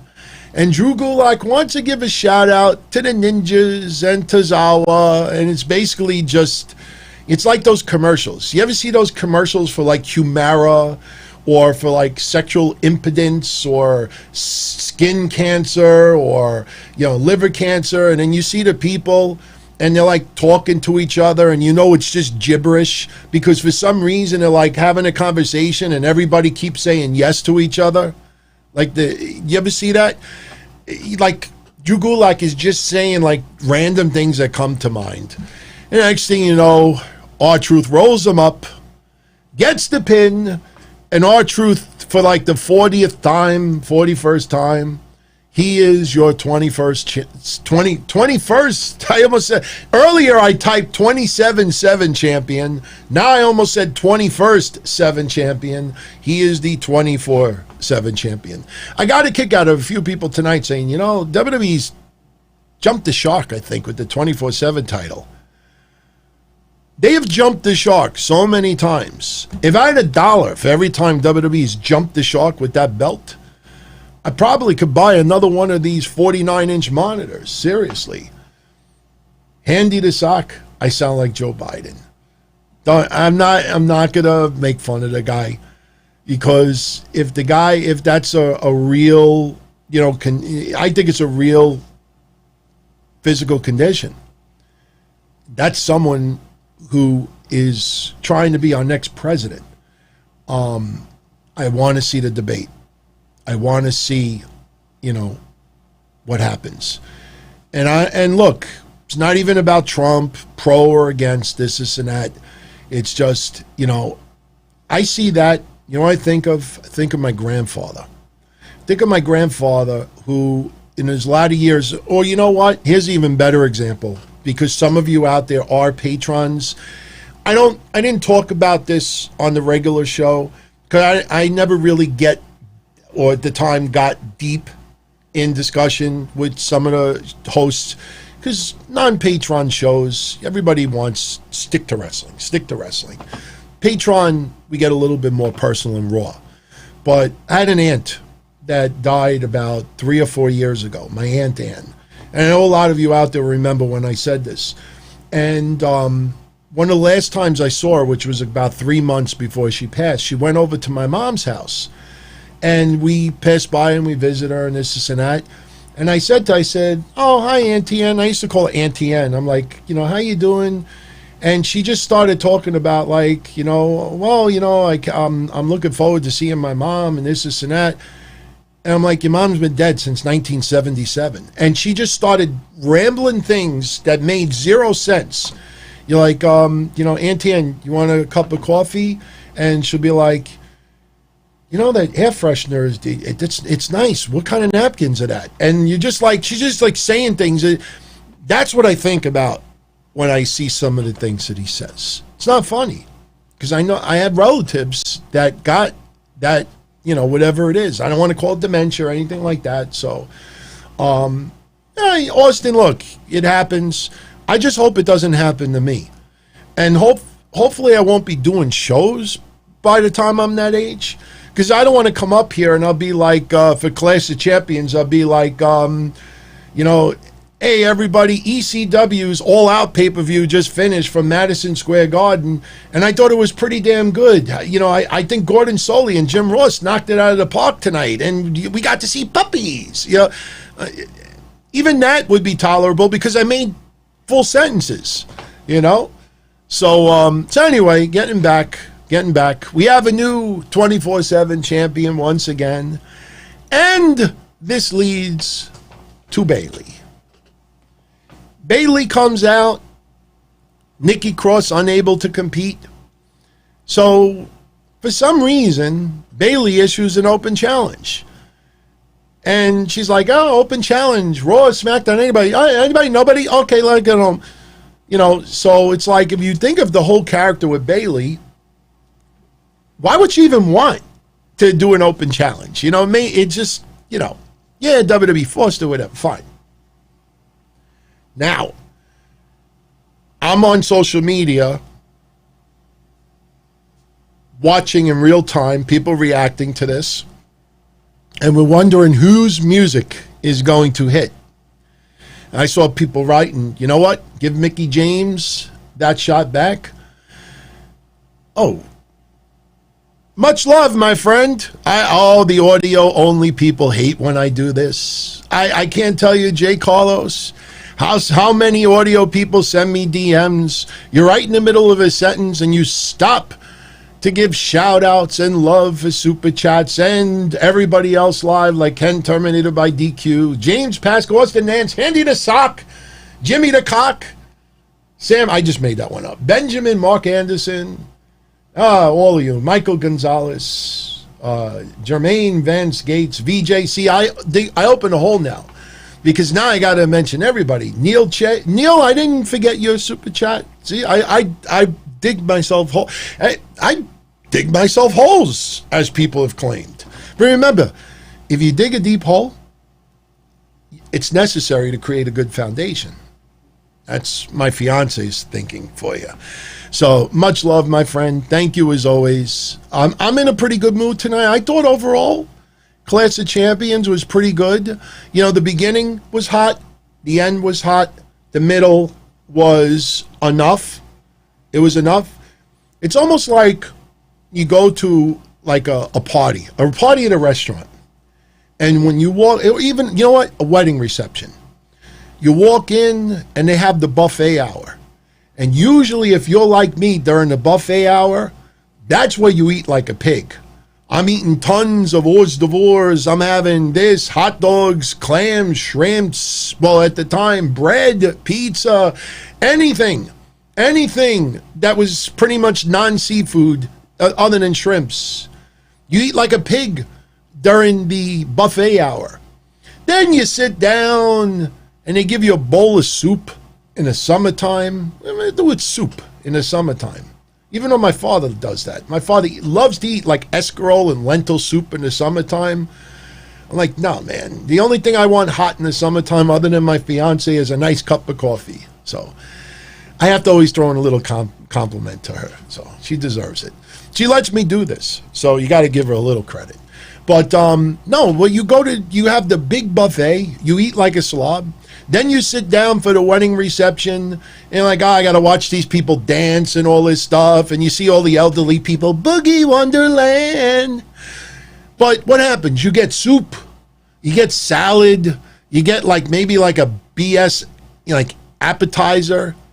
And then you get the meal, which is like steak or fish or chicken or vegetables. So the buffet and the main course kick ass. Everything in the middle, it's okay. You know, that's what tonight's pay-per-view was, in my opinion. So, Neil Ray said pay-per-view was an A. Loved McIntyre in the tag titles match. Yeah, if you're talking about Nakamura and Cesaro, I thought they did a great job. It's just the way WWE has treated the Lucha House Party.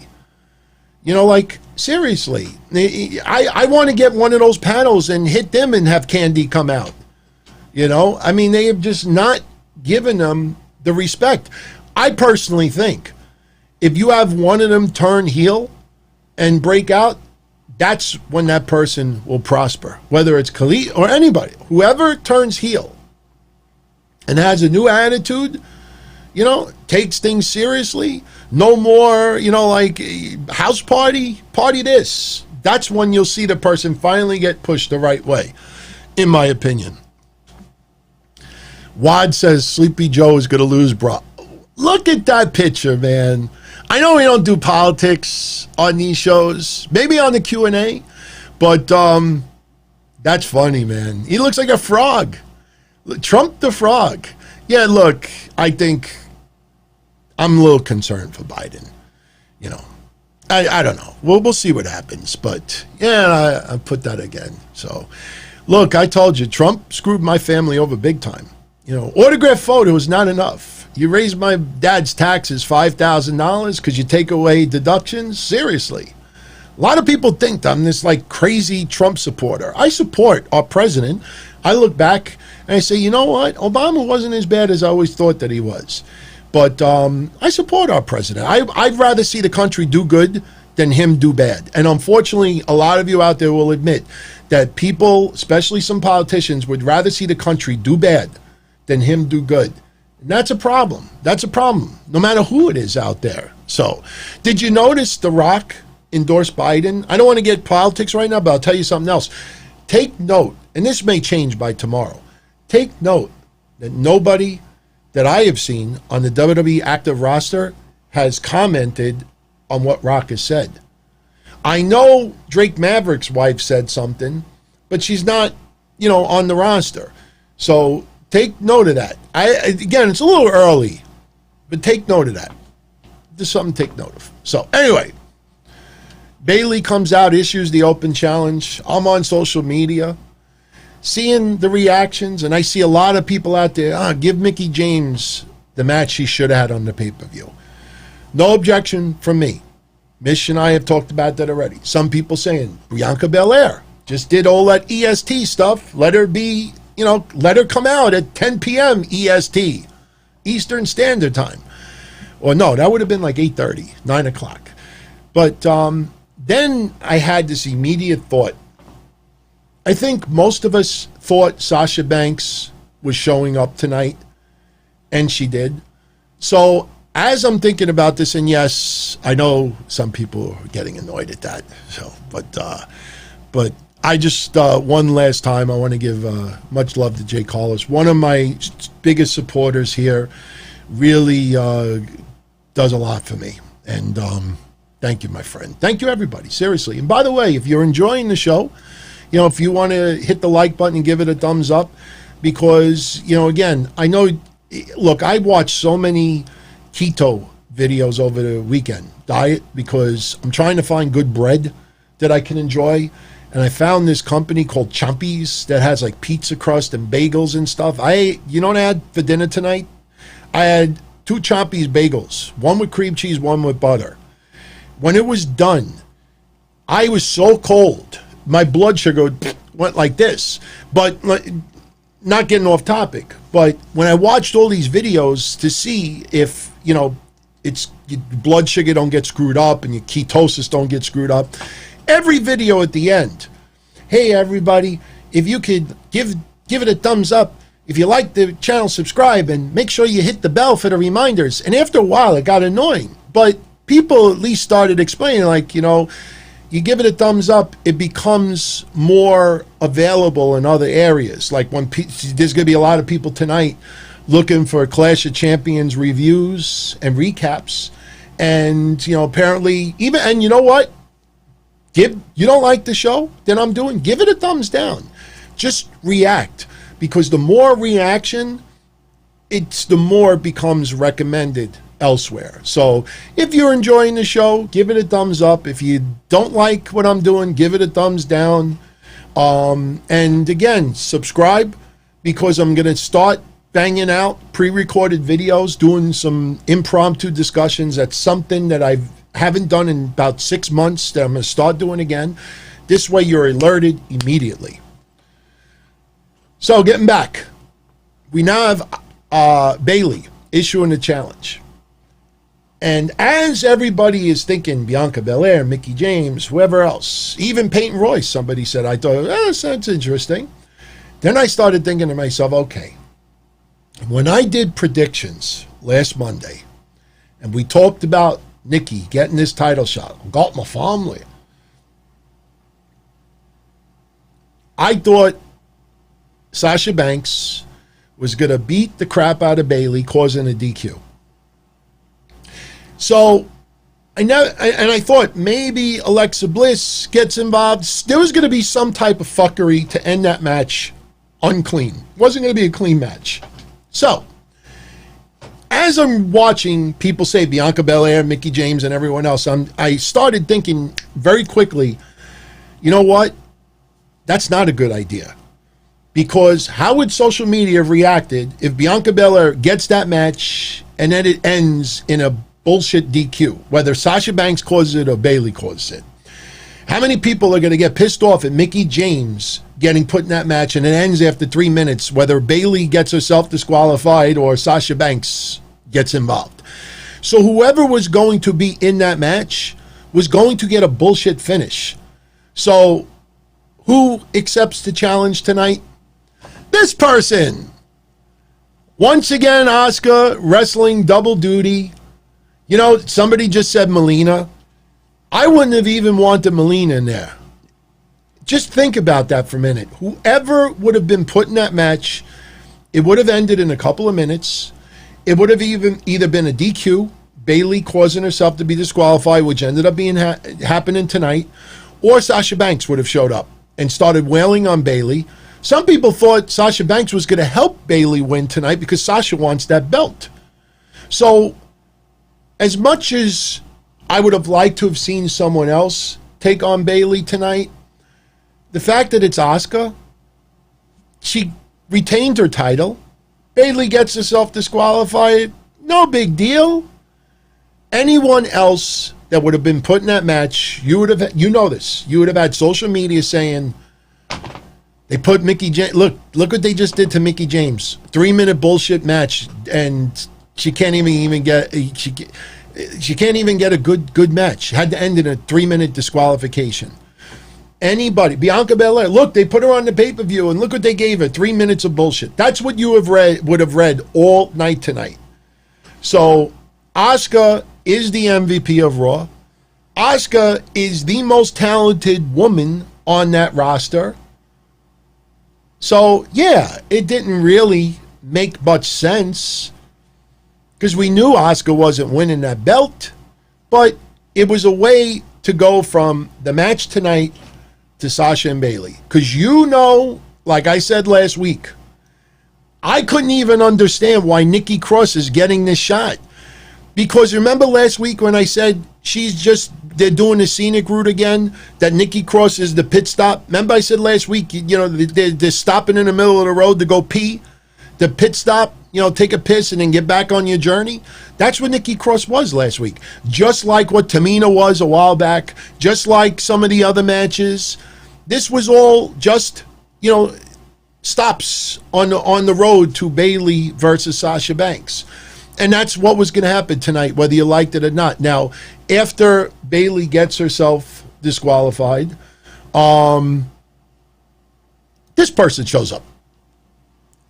Now, I don't know about you, but I would have liked to have seen Sasha just rip off the neck brace, throw it on the floor, and her neck is fine. I even would have liked to, I have to take the glasses off to do this. I can't do it, so don't expect any audio of it. But I would have liked to have seen her take the neck brace off, even throw it at Bayley, and do what some people are able to do. Like they take the head and they go like this. You know, like Cesaro does. I would have liked to have seen that to show that there's nothing wrong with her neck. But they decided to have her still sell that her neck is injured. And every time she takes a shot at Bayley, whether it's with a chair or a Singapore cane, she's feeling her neck. It hurts and this and that. So I don't have a problem with it. But, you know, people have asked me, like, when is their match going down? Some people are actually saying to me, do you think it's going to happen at WrestleMania? Guys, gals, this thing is happening by the next pay-per-view or the one after at the most. You can't hold this off anymore. And just because they fight at the next pay-per-view doesn't mean it's a one-off. Look at Drew McIntyre and Randy Orton. This is leading to a sell. You know, I was surprised. I'm going to get to that match in a minute. But let's finish this one up first. But we have Sasha beating the piss out of Bayley. Ultimately, Bayley retreats. Sasha Banks. Some people were saying, oh, she's giving a tribute to Lita because she's kind of showing a little bit of a thong. And maybe she was, but, you know, just because a woman, like, has a little bit of the underwear showing, I don't think it's always just a tribute to Lita. So I thought it was good. I mean, the beatdown was kind of expected. I think we all expected that to happen. So we'll see where this goes on SmackDown. They're going to set up a match unless they do the storyline that Sasha is not cleared yet. I just can't see them leading. You know, Bayley could defend the title on a couple of SmackDowns before the next pay-per-view. But the next pay-per-view match for Bayley should be Sasha Banks. And they'll probably have a series of 2 or 3 matches on pay-per-view. But I don't think that feud leads to WrestleMania. That'll be really, really hard to milk. You're at the match stage now. It's going to be really hard to stretch that to 6 pay-per-views, 7 pay-per-views. You know, it just be very difficult. So, but we'll see what happens. Very quickly, SM Punk. Where did I get those clock graphics behind me? They're on Amazon. I can't remember the name right now. Something metric. It's you know what? Tomorrow's show, I will definitely give you the name. It's something metric, but they're on Amazon and they're pretty good because I don't know if you know what IFTTT is. It's a website called If This Then That. Those get programmed with that company. So I have it set up that if, and that's what it is, IFTTT.com. If this, then that. It's like, if I have to pee, then I go pee. If I am thirsty, then I drink. If this happens, then that happens.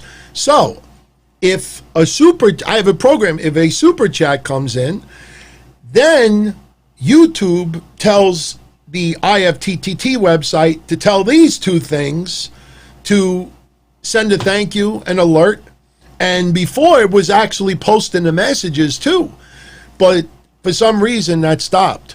But I will definitely let you know tomorrow. So, and if you ever do decide to get it, I mean, I'm not going to lie, they are kind of cheap quality-wise, but they do enough, and, you know, it's believe it or not, my camera, I had to configure my camera to make those look good. Because if you look at the first time I changed from a webcam to a camera, the background looked horrible.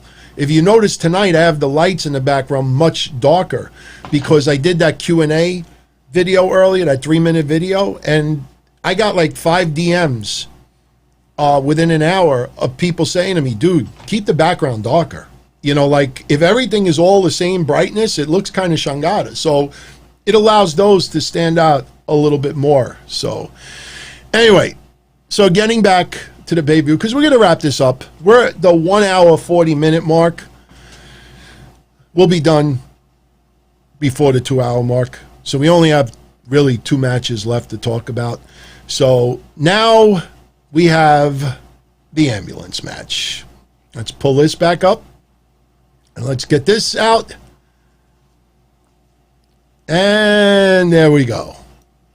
Randy Orton versus Drew McIntyre.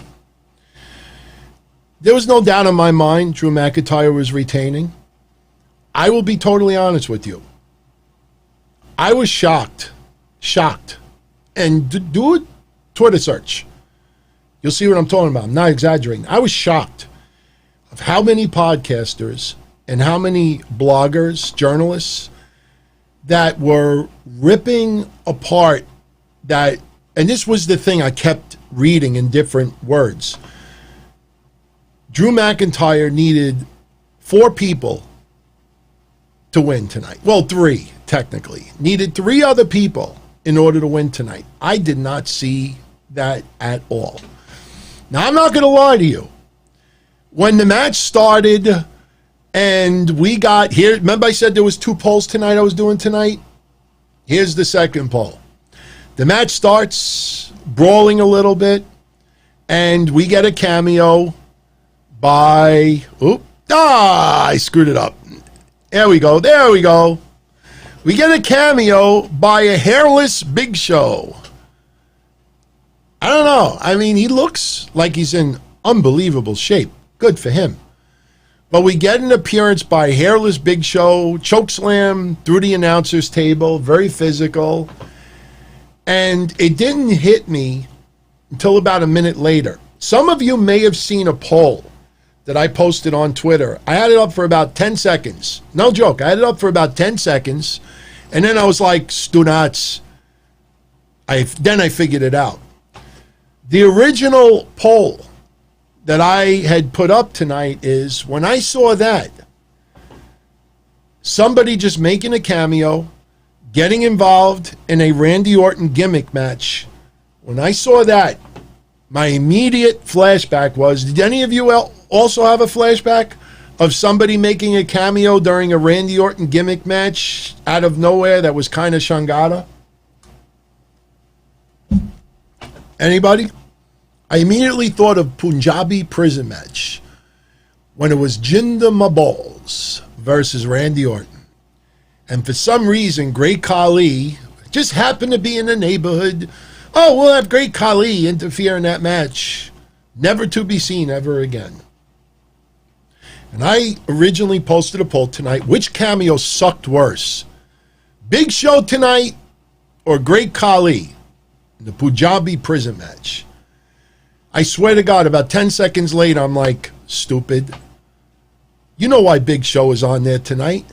Because now everybody, with the exception of maybe Edge. Every time I say that, people say I sound like Trump. Edge. Edge couldn't appear. But you knew people were going to get some revenge. Christian, Big Show, Shawn Michaels, Edge. You can't just say it. You gotta. That's why you need to do the video, because you got to do it with the lip. Edge. So anyway,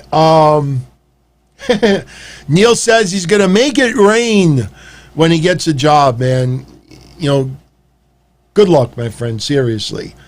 I know it's rough out there. Like I said, you know, I appreciate Guardian Chaos and a lot of you out there. Trust me, I see everything. You know, a lot of people, you know, when you say to me, you know, DT, you know, I appreciate the hustle that you do. You know, it's not a knock on me. Working 80-hour weeks, 60, well, maybe more like 60 or 70-hour weeks, that's not fun. I mean, yeah, I sit on my ass for most of it, but it's still not fun. You know, sometimes when you get up at 6 and then you don't fall asleep till 3. So, you know, I'm not trying to, you know, kiss my ass right now. I don't like kissing my ass. But, you know, I work hard, you know, for all the stuff that I do. Whether it's working in my office, doing taxes. I haven't had to deliver groceries in the last month. You know, I may be doing that again soon. But, you know, whatever opportunities you all could get out there, take them. Take them. Like I said, you know, there's a lot of good people like Neil and others out there who are looking for jobs. Then you got other people out there who cry poverty, but sit on social media for the last 6-7 months. And this is not shots towards any individual person, but, you know, if you can get any type of work right now, go for it. Grab it, you know. But I wish you nothing but the best, and you know that. So much love, much love. So, but look, when it comes to the shows, I have fun.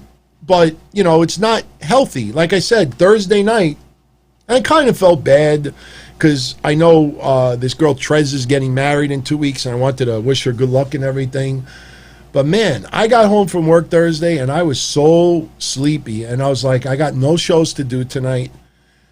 I'm going to go sleep early. And I said this on Friday's show, and it was weird because I had a lot of people sending me emails and DMs saying, yeah, you looked really tired on Friday. Thursday, I went to bed at 9 o'clock. And I couldn't sleep all the way through. Like, I woke up at 11. I took a leak.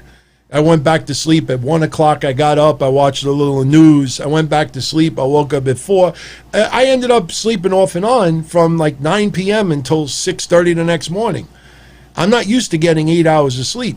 All day Friday, I was a zombie. I was so freaking tired. And, I got to sleep late yesterday. But, sometimes I think my body is like Bafangul. 3 hours sleep or I screw you up. So, anyway, getting back to Randy Orton versus Drew McIntyre. Look, I had zero problem with Big Show, Christian, Edge, Shawn Michaels. I have no problem with them getting involved. The story was they're getting revenge for all of the attacks Randy Orton gave to them. That's all it was. How many times do you remember Randy Orton versus Drew McIntyre 1? Remember what we said? My prediction was that, remember when Randy Orton hit him with the RKO out of nowhere so early on, like 3 weeks before their match? I expected Drew McIntyre to win, and I said that Drew McIntyre is going to hit him with the Claymore out of nowhere. And I pictured the next night on Raw, Drew McIntyre getting on the mic, and I'm not good at impersonating him. It'd be like, Randy, you gave me the RKO out of nowhere. I gave you the Claymore out of nowhere, And that would have, but he didn't give him the Claymore. And if you remember the finish, we were like, that's the finish? And a lot of people, including yours truly, felt like, well, it's Randy Orton, so you don't expect him to just get clean and this and that. So there's got to be a little bit of extraordinary circumstances for Randy Orton to lose. And Randy Orton is not ready to pack it in. Randy Orton's doing fine. So you don't want Drew McIntyre to beat Randy 2 times in a row, 3 times in a row, whatever it is, straight up clean. So this is why we got the gimmicks. This is why we got the ambulance match. It's not going to be a clean pin. It's going to get thrown into an ambulance. That's all it is. So when they brawled outside the ring, and then we got the hairless Big Show, making an appearance, chokeslam into a table. Unfortunately, I don't have pictures of Shawn Michaels or Christian. Shawn Michaels, you really couldn't get a good one because Shawn Michaels hits him with the super kick on top of the ambulance. And Randy Orton is like this. I thought it was funny. Shawn Michaels, it looked like a bad cartoon. He hit Randy Orton with the super kick, and Randy Orton's like on the edge of the ambulance, the edge. And Shawn Michaels, it looked like a bad cartoon. He went, boop, and Randy Orton fell through. I thought it was funny. Christian attacking them in the back of catering. We expected Randy Orton to have like baked potatoes on his head and stuff like that. But that's all this was. Edge. People are liking that. Thank you, Austin, for the kind words. I'm telling you, have fun, man. It's amazing, seriously. And look, I don't want, we're not going to beat dead horses anymore. But it's just amazing how the more fun that we all have talking about stuff, it's like people get bitter. The Mirdo stuff really, I was like, whoa, man. The guy's never supposed to fucking work for a wrestling company again. He gets a job for AEW. He's legitimately smiling. He's having fun. And the bitter bitches are out in force. Like, can never work again. They were so angry that this guy got a job in AEW. That showed me something. I am trying to figure out when it became so uncool to be happy. Good pay-per-view tonight overall. We're talking about it. We're having fun. What's wrong with that? But that's what the match was. The ambulance match, we've seen ambulance matches in the past. They get to use crutches. They get to use ambulance props. They went through the table. It got very, very physical. This picture tonight, I loved. If you look at that close, I don't know how it's going to look close. Oh, I screwed it up. Yeah, it's not. You know what I did? I made it so small. Maybe, maybe if I do this. Yeah, there you go. I mean, just the visual of it looked great. They told a great story. And I got to be honest with you, it annoyed me that it overshadowed, all the great work that they did together simply because Christian, Shawn Michaels, Big Show get involved. They're getting revenge. What do you want them to wait for? WrestleMania next year? 2 years from now. You get your revenge. So I had no problem with the match at all time. I thought it was great. And again, you're not going to see Randy Orton be put in a position where people say, wow, Randy Orton keeps getting jobbed out. So you have special circumstances. You have people get involved, took punts. It was a good match. I enjoyed it. Very, very physical. When Drew McIntyre fell on the windshield. I mean, we've seen a lot of windshield shots this year if you look at AEW as well. The match was excellent. I honestly, I don't know why people complained. Again, go back on social media and you'll see what I'm talking about. Just look up that match. And it was like 3/4 of everybody. It took 3 people. And again, I don't want to single out people, but, Brian Alvarez, I like him. I like his shows. I like his content. I subscribe to Meltzer's newsletter. But, he was the one that, kind of irked me the most. Bringing up that it took 3 different people. No edge. It took 3 different people. I'm like, this told a story. It's an ambulance match. All Randy Orton was going to be is incapacitated. Big deal. I don't know why people made such a big... Stop overthinking the match. All it was throwing someone in the ambulance, closing the door. And at the end of the match, Drew McIntyre threw Randy Orton in the ambulance. That wasn't good enough. He pulls Randy Orton back out, and we're starting to think, could this possibly be that he had the opportunity and now he wanted more, and Randy Orton gets the one-ups and wins? No. Drew McIntyre hits his own version of the punt, throws Randy Orton in. The match is over, and we get the cameo from Ric Flair. Woo! Driving the ambulance away with a broken windshield and a missing door. And I just thought it was fun. It was fun. It was a good match. Like I said, if you get a pay-per-view and you get two really good matches, it's usually enough. You get 3 or 4, you got way more than your money's worth. And you think about tonight, the Bayley match was just designed to set up Sasha. We've talked about that last week. The Zelina Vega match, maybe that was average, but that's what we anticipated, and they did fine. Everything else was good. The Street Profits, unfortunately, it ended the way it did because of injury. That's nothing else. It was injury. That match was good up until that point, and then an injury happened. So I give that a pass. Could you really complain about anything else tonight? I can't. Sam says $14.99, well spent. So yeah. So Randy Orton loses. A lot of people think that this is going to lead up to Hell in a Cell. Very possible, But The big question is, if it goes to Hell in a Cell, does Drew McIntyre complete the mission? You know, because how many times is Randy Orton going to keep bowing down to the same guy? So, got to make you think a little bit. So, with that said, we are up to the main event. Semi-main event was Orton and McIntyre. And the main event, Roman Reigns defending the Universal Championship against Jey Uso. I will be honest with you, Jey Uso got a lot more offense than I thought that he was going to get. They put on a great match. The match told the story. Roman Reigns, it's gone to his head. Plain and simple.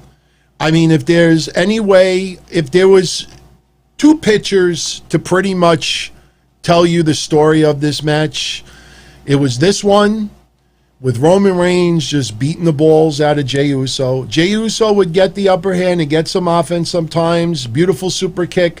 One time did the splash, and when Roman Reigns kicked out, his arm happened to be between Jey Uso's legs, and it looked like a low blow crotch shot. Jey Uso was writhing in pain, but Jey Uso was getting a beatdown. Thank you very much, Jeffrey Lenoir. Lenoir. I bet it is Lenoir, right? Jeffrey Lenoir. It was great. I will admit, you know, hearing Paul Heyman say, "You are my tribal chief. You're my tribal chief." You know, it's a little too cartoony, in my opinion. When Roman Reigns says it, it's a little better. When Roman Reigns says that he is, you know, the person that, you know, for the family and everything, you know, and I even liked when Roman Reigns, when Paul Heyman said that you are my tribal chief. And Roman Reigns looks at Paul Heyman and says, I don't need you to say that. I need him to say that. And this was to, and John, I'm not even trying to impersonate him. I think because we're from New York, that we have similar, the way we talk and everything. But that's what he was doing. You know, Roman Reigns, it's gone to his head. He is the moneymaker of the family. You know, I mean, the storyline, and it's funny because it is true to this day. And I'll tell you, I think this is why Jey Uso needed this match. Maybe something like this should have happened a long time ago. Maybe not necessarily with Roman Reigns. But when Jey Uso, when they recently were hyping this up, and Jey Uso says that to this day, people say, like, which Uso are you? You know, that's true. I mean, look, when you're twins, yeah, you could have a little bit different hair, but when you look the same, sometimes you get confused. As the Bellas got older, I think Nikki and Brie, they started to look a little bit more different. I mean, when they used to do Twin Magic, you know, we used to, I mean, look, after a while, we knew which is which. But when they did Twin Magic sometimes, people wouldn't be able to figure it out. But, yeah, and Ken, he was thinking exactly what I was saying. He brought up the Bellas. Absolutely. But Jey Uso, you know, hung with Roman Reigns. And this match tonight, if that's one picture to describe it, another one was this one. And how many of you out there are convinced that Jey Uso was laughing when Roman Reigns was doing this? Like, I thought maybe Roman Reigns with his other hand was like going tickle, tickle, tickle, like tickling him somewhere. Because when Roman Reigns was holding Jey Uso's head, say it to the camera, tell the world this and that, go back and look at it. I think Jey Uso was really almost laughing. And to be honest with you, he should have laughed. You know, he should have just said, yeah, you're nuts. You know, you got to be crazy, right? Austin he had to have been laughing. But instead, you know, again, as I said at the opening of tonight's recap, I don't mind it that much. But if there was anything a little bit too much of the oos, you know, because, you know, it's almost Vince Russo territory. And I love Vince Russo. I am a fan of Vince Russo since day one. I'm a subscriber to the brand and the Patreon and everything else. You know, I was even going to do that episode with Vince Russo a while back, but we didn't get enough likes. But that could still happen. Love to pick his brain about things. But this was great. It was great psychology. And as I said earlier, you go back and you look at the first 2 or 3 months of WWE COVID era when they had nobody around ringside. Because remember, there was a point for a while. They had nobody around ringside. AEW had some wrestlers around ringside, and WWE was too stubborn to do the same. And then finally, they started putting some people around ringside. You go back and you look at those matches when nobody was around ringside, all the wrestlers in the ring, most of them were very vocal. Charlotte comes to mind immediately. Charlotte would talk smack. Bayley would talk smack. Tonight wasn't anything different. What made it different tonight was they put mics by the ring to make it very loud and very audible. They didn't do that during the earlier months. So tonight was designed for you to hear every little comment. It was to tell a story. And no, Vince Russo is not my tribal chief. My father is my tribal chief. So, but by the way, speaking of tribal, since we used to always, what we used to always call the thing on his face, tribal cock, remember? Tribal cock was back tonight. Samoa Joe, back on commentary. Sounded like he was so happy to be back. Very happy that he's back. That's another one that I said 2 weeks ago. Don't speculate. But, you know, when people were like, hey, Samoa Joe's like absent for the last 2-3 weeks. You think it could be what we think it is? Don't get me wrong, I still think I would love to see like an NWO type thing with Retribution where Dio Madden and maybe Samoa Joe go on doing commentary and kick away, you know, Saxton and the others, and they do their own little thing for an episode. But, yeah, I miss Samoa Joe fighting as well. Definitely miss him in the ring. Still could go. No reason why he can't. You know, look, I almost look at it almost like a Savage thing. Remember Randy Savage in like 93, 92, around that time where he was doing a lot of commentary. And then he wanted to get back in the ring, and he went to WCW. I mean, he was doing a thing with, like, I think it was Crush. And he ultimately went to WCW, and he was back in the ring. I'm not saying Samoa Joe has to leave WWE to get back in the ring, but right now he's pretty much doing the Randy Savage, in my opinion. Yeah, Randy Savage, look, he was all character. And that's what his job was. He wasn't supposed to be there and be like, look at that drop kick. Oh, look, somersault leg drop. Oh, yeah, look at that Huracan Rana, brother. No, it wasn't his job. He was supposed to be there and just, Slim Jim. So, but excellent to see Samoa Joe back, healthy, doing well. Don't know why he was out. Don't care. He's back, plain and simple. So, we got Roman Reigns punishing Jey Uso. All you got to say, I'm your tribal chief. I'm the moneymaker. You should have just took the payday and that's it. And Jey Uso wants none of it. He doesn't want to give up. He keeps getting beat down. He would get signs of life, hit a move here and there, but ultimately Roman Reigns would get the upper hand. Towards the end of the match, Roman Reigns beating the crap out of Jey Uso to the point that Jimmy Uso makes an appearance. You'd be surprised how many people tonight thought Jimmy Uso was going to turn on Jey Uso because Jimmy Uso knew that Roman Reigns is the tribal chief. Roman Reigns is the moneymaker. Know your role. Shut your mouth. But they did not do that. They had Jimmy Uso show up around ringside. He had the towel, and I'm not going to lie to you.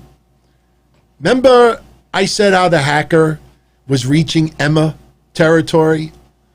Not for nothing, Jimmy Uso tonight was reaching Martha Hart territory. Does anybody know what I mean by that when I say that? Bob Backlund, growing up as a wrestling fan, was one of my favorites of all time. By the way, shout out to all of you that are especially live right now. Bob Backlund was one of my favorites of all time.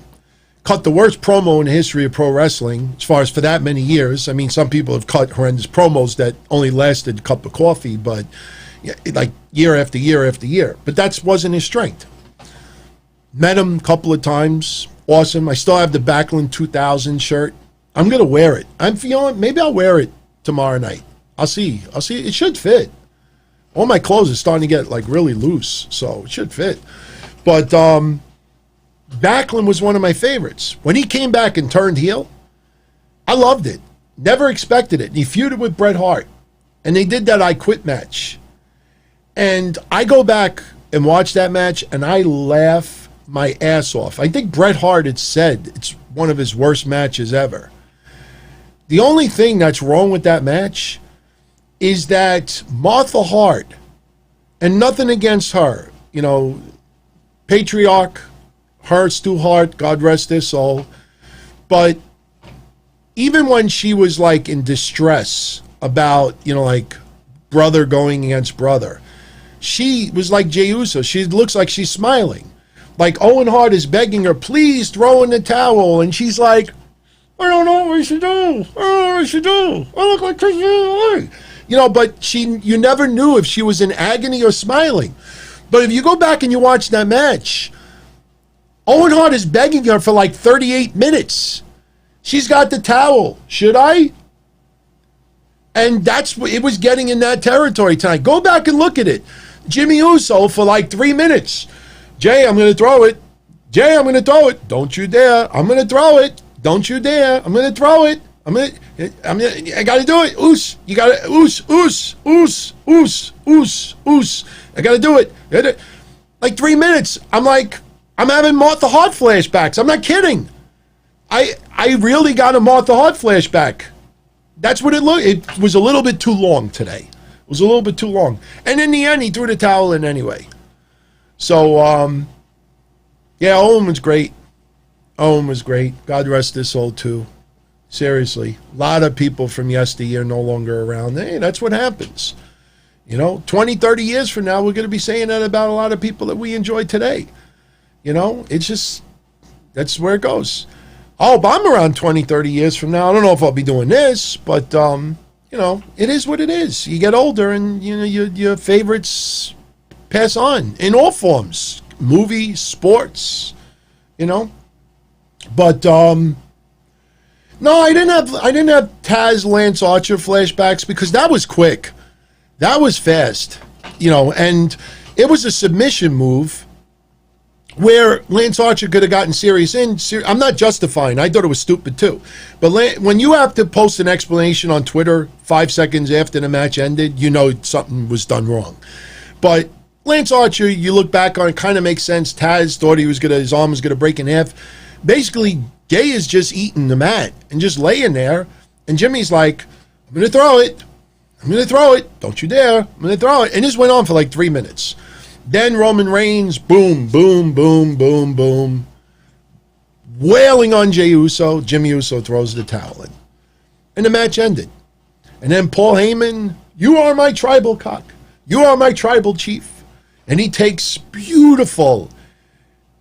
I loved the color of the roses because when you see all the LED panels in the background, those red roses stood out. I mean, just all it was a thing. It wasn't anything like you would think that. And you know what? Would not be surprised if they do on SmackDown. I'm not saying this week, but they do on SmackDown some type of presentation ceremony where Roman Reigns gets something. You know, you can't be just a tribal chief with a ring full of roses around your neck. They're going to do some type of big presentation ceremony. You heard it here first. Mark my words. And when it happens, we called it. They're going to do a presentation ceremony where Roman Reigns is going to be given something. something, not on the level of a King Corbin. I don't think we're going to have people like carrying him and stuff like that, but there's going to be, I'm telling you, Tribal Chief, there's going to be more visuals. Wouldn't be surprised if we see a beautiful robe. We're going to see beautiful, I'm telling you, Mark, watch. But Roman Reigns tonight, very conceited. Once again, I don't get these people out there. I mean, we knew this guy was this built. We saw TMZ videos a month ago with him at the gym. I mean, does people forget that? Oh my God, look how built he is. Oh my God, look at his upper body. Look at his chest. I'm like, Matarazzis, have you like paid attention to like the last 4 or 5 months? I mean, you remember the veneers? Remember the whole controversy? And by the way, even though Randy Orton made fun of Roman Reigns' veneers, that helps it too. Because Roman Reigns looking like a pretty boy with the veneers also, the perfect teeth. The perfect teeth. Only a tribal chief could have teeth like that. He's got tribal chief teeth. Say that fast 10 times. Tribal chief teeth. Roman Reigns is acting like a Matarazzi, Neil, and he's doing fine. He's doing fine. I thought the match was excellent. That's how they go off the air. Don't think Jimmy Uso is ready for a return yet. You almost feel that Roman Reigns is going to have to beat down Jimmy Uso also, unless they decide to go that route. I personally don't think you split up the Usos, because that is a tag team that helps their tag team division substantially. You could do a storyline for a little while, but I don't think that that's money. Having Jimmy Uso versus Jey Uso, that might work for one pay-per-view, but tag team division, the Usos benefit. They help it. Now, during this pay-per-view tonight, we found out that the draft is going to be going down, and I believe it's October 9th, yes. It's going to start on SmackDown, because remember, SmackDown is the flagship show now. Fox, the $1 million deal. The draft has to happen. And guess we get those Fox robots back. You know, remember all that? The War Room? We got that to look forward to. Look, everybody, we just got Natty. October 9th, it's going to start on SmackDown, and then it's going to continue on October 12th. Personally, I think you got to put Mandy Rose back with Otis. Remember my storyline idea? Otis gives the contract to Miz in exchange for getting Mandy Rose back on SmackDown. You know what would be funny? A little twist to that. Be funny if they did something on SmackDown now where Otis gives Miz the Money in the Bank contract. Miz does a favor and gets Mandy Rose back on SmackDown. Miz gets the contract, and then the following week on the draft, they draft Mandy Rose back to Raw. So Otis would be like the white Keith Lee. Otis would like, I just gave my contract to get my lady back, and now my lady's back on the other brand. It's like Keith Lee. Oh, I got 2 titles. Hey, you know what? Let's give one of them away. And then 2 weeks later, I got none. It's not his fault. It was storyline.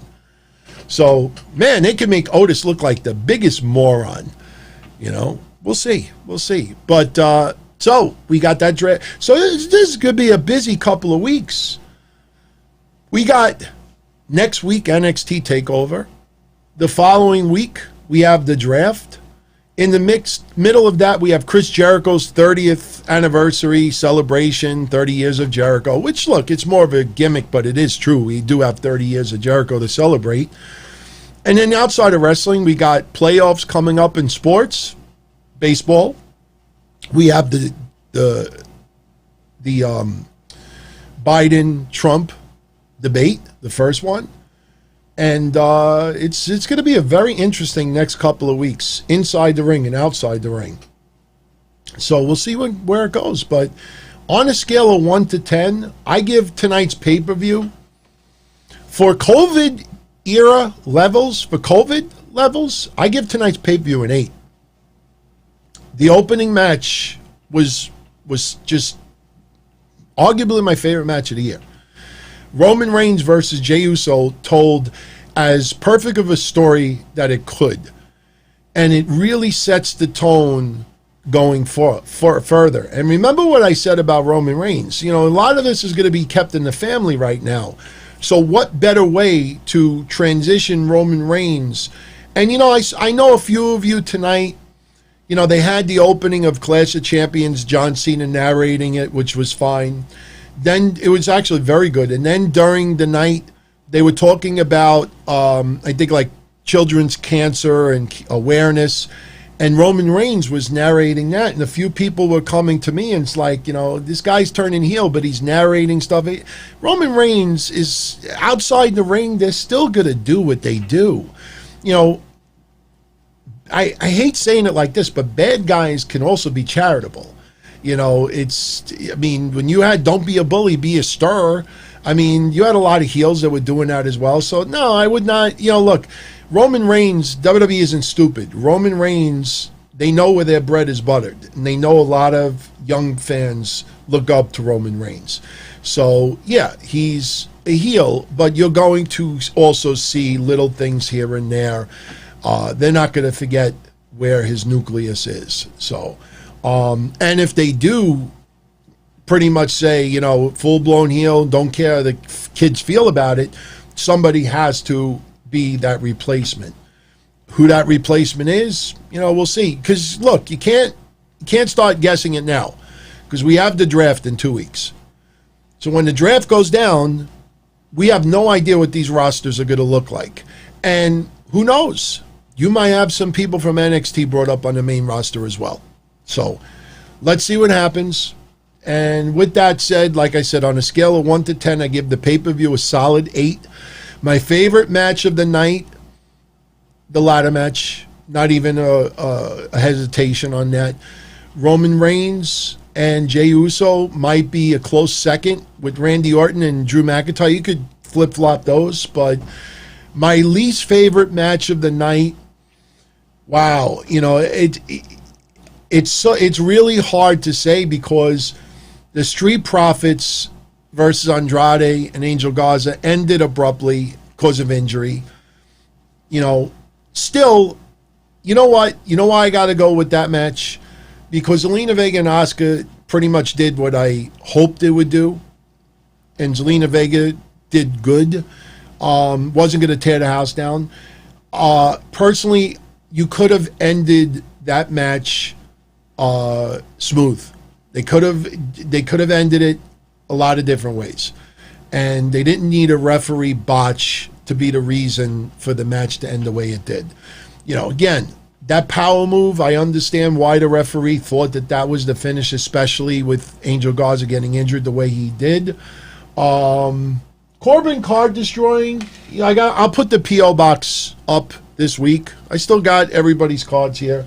So, yeah, we'll start pushing that big because we've been putting that aside. So, yeah, this week we'll start really pushing that. We'll start getting that going, and then we'll see when we're going to do it. But that's pretty much it. So let me know what you all thought about the pay-per-view in the comment section of this show tonight. Post, you know, your favorite and least favorite match, what you thought it was on a scale of 1 to 10.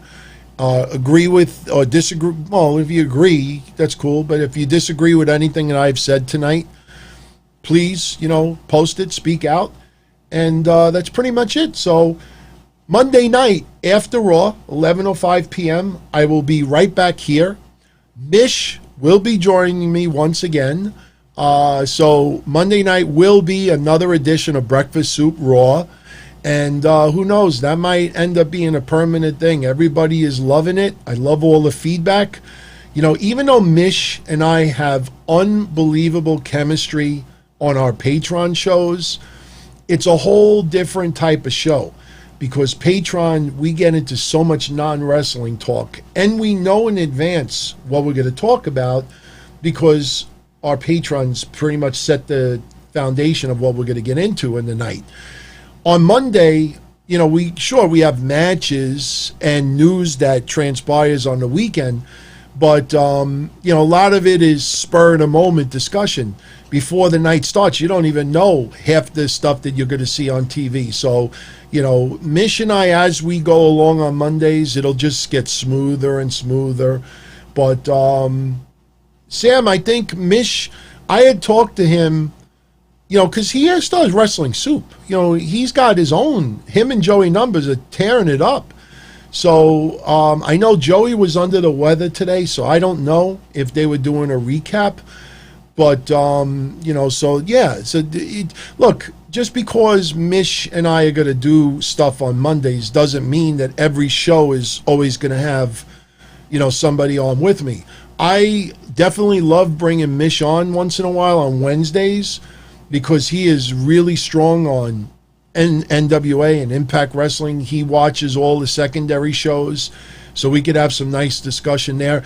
A lot of people don't realize it's not easy to do shows with anybody if both sides don't watch the same shows, because then you fall into the trap. Hey, did you see AEW Dark last night? No. Hey, did you see Impact Wrestling? No. Hey, did you see NWA Power? No.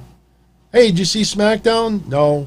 I'm just saying, so, you know, it's not easy. So the format on Mondays, Mish and I both see Raw, so it's, you know, it's easy. Mish, you see Raw? Yes. So that's why we keep it pretty, you could see the shows are starting to get straightened out. Mondays is Raw and any news that transpires on the weekend. Wednesdays is everything except for Raw and SmackDown, mostly AEW and NXT, with a little bit of other stuff mixed in. Friday is any other feds that we didn't cover on Wednesday, plus SmackDown, plus anything else you all want to talk about. So the Monday, Wednesday, and Friday shows are now starting to get their own identity. And the only way they really get their true identity is with your feedback. So keep posting your feedback. I don't bite. You know, if you got ideas, criticisms, praise, speak out, because you'd be surprised how much you influence these shows. But, yeah, VJ, Impact review show, not enough yet, because honestly, about 5% of my audience watches Impact. So I can't do a recap show for 5% of the audience.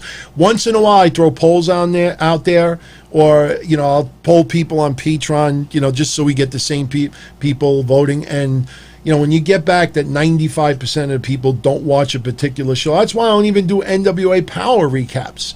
Because, you know, when you have the conversation, plus you see the feedback that comes in. So you try to do recaps of shows that a majority of people tune into. So, but yeah, that's pretty much it. So, you know, everyone, I'm going to jet out of here.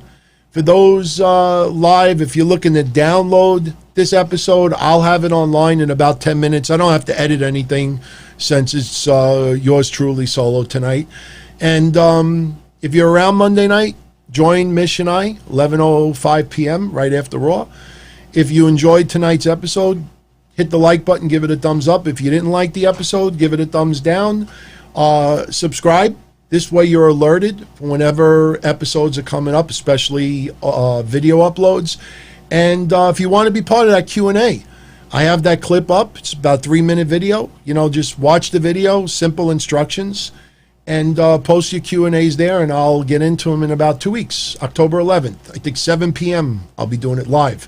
With that one, nothing is out of bounds. You could ask me anything. The only thing I will say, and I just throw it out there now because I know there's some people that are looking to try to throw that in my face.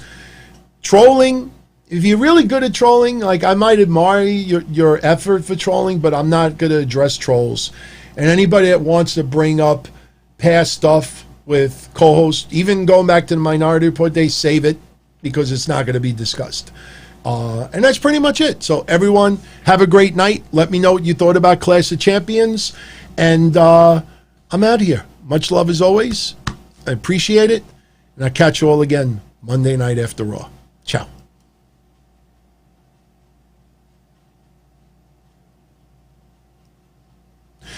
Just so you know, the reason why I looked this way before I shut it down, I want to make sure I didn't leave any super chats out. So, you know. It's the only right thing to do. They help pay the bills as well, big time. And always try to give a little back into the shows too. But that's pretty much it. So I'm out here. And King of Swan style, nice try. Much love, everybody. All the best. Stay safe. And enjoy Raw. Good night, everybody.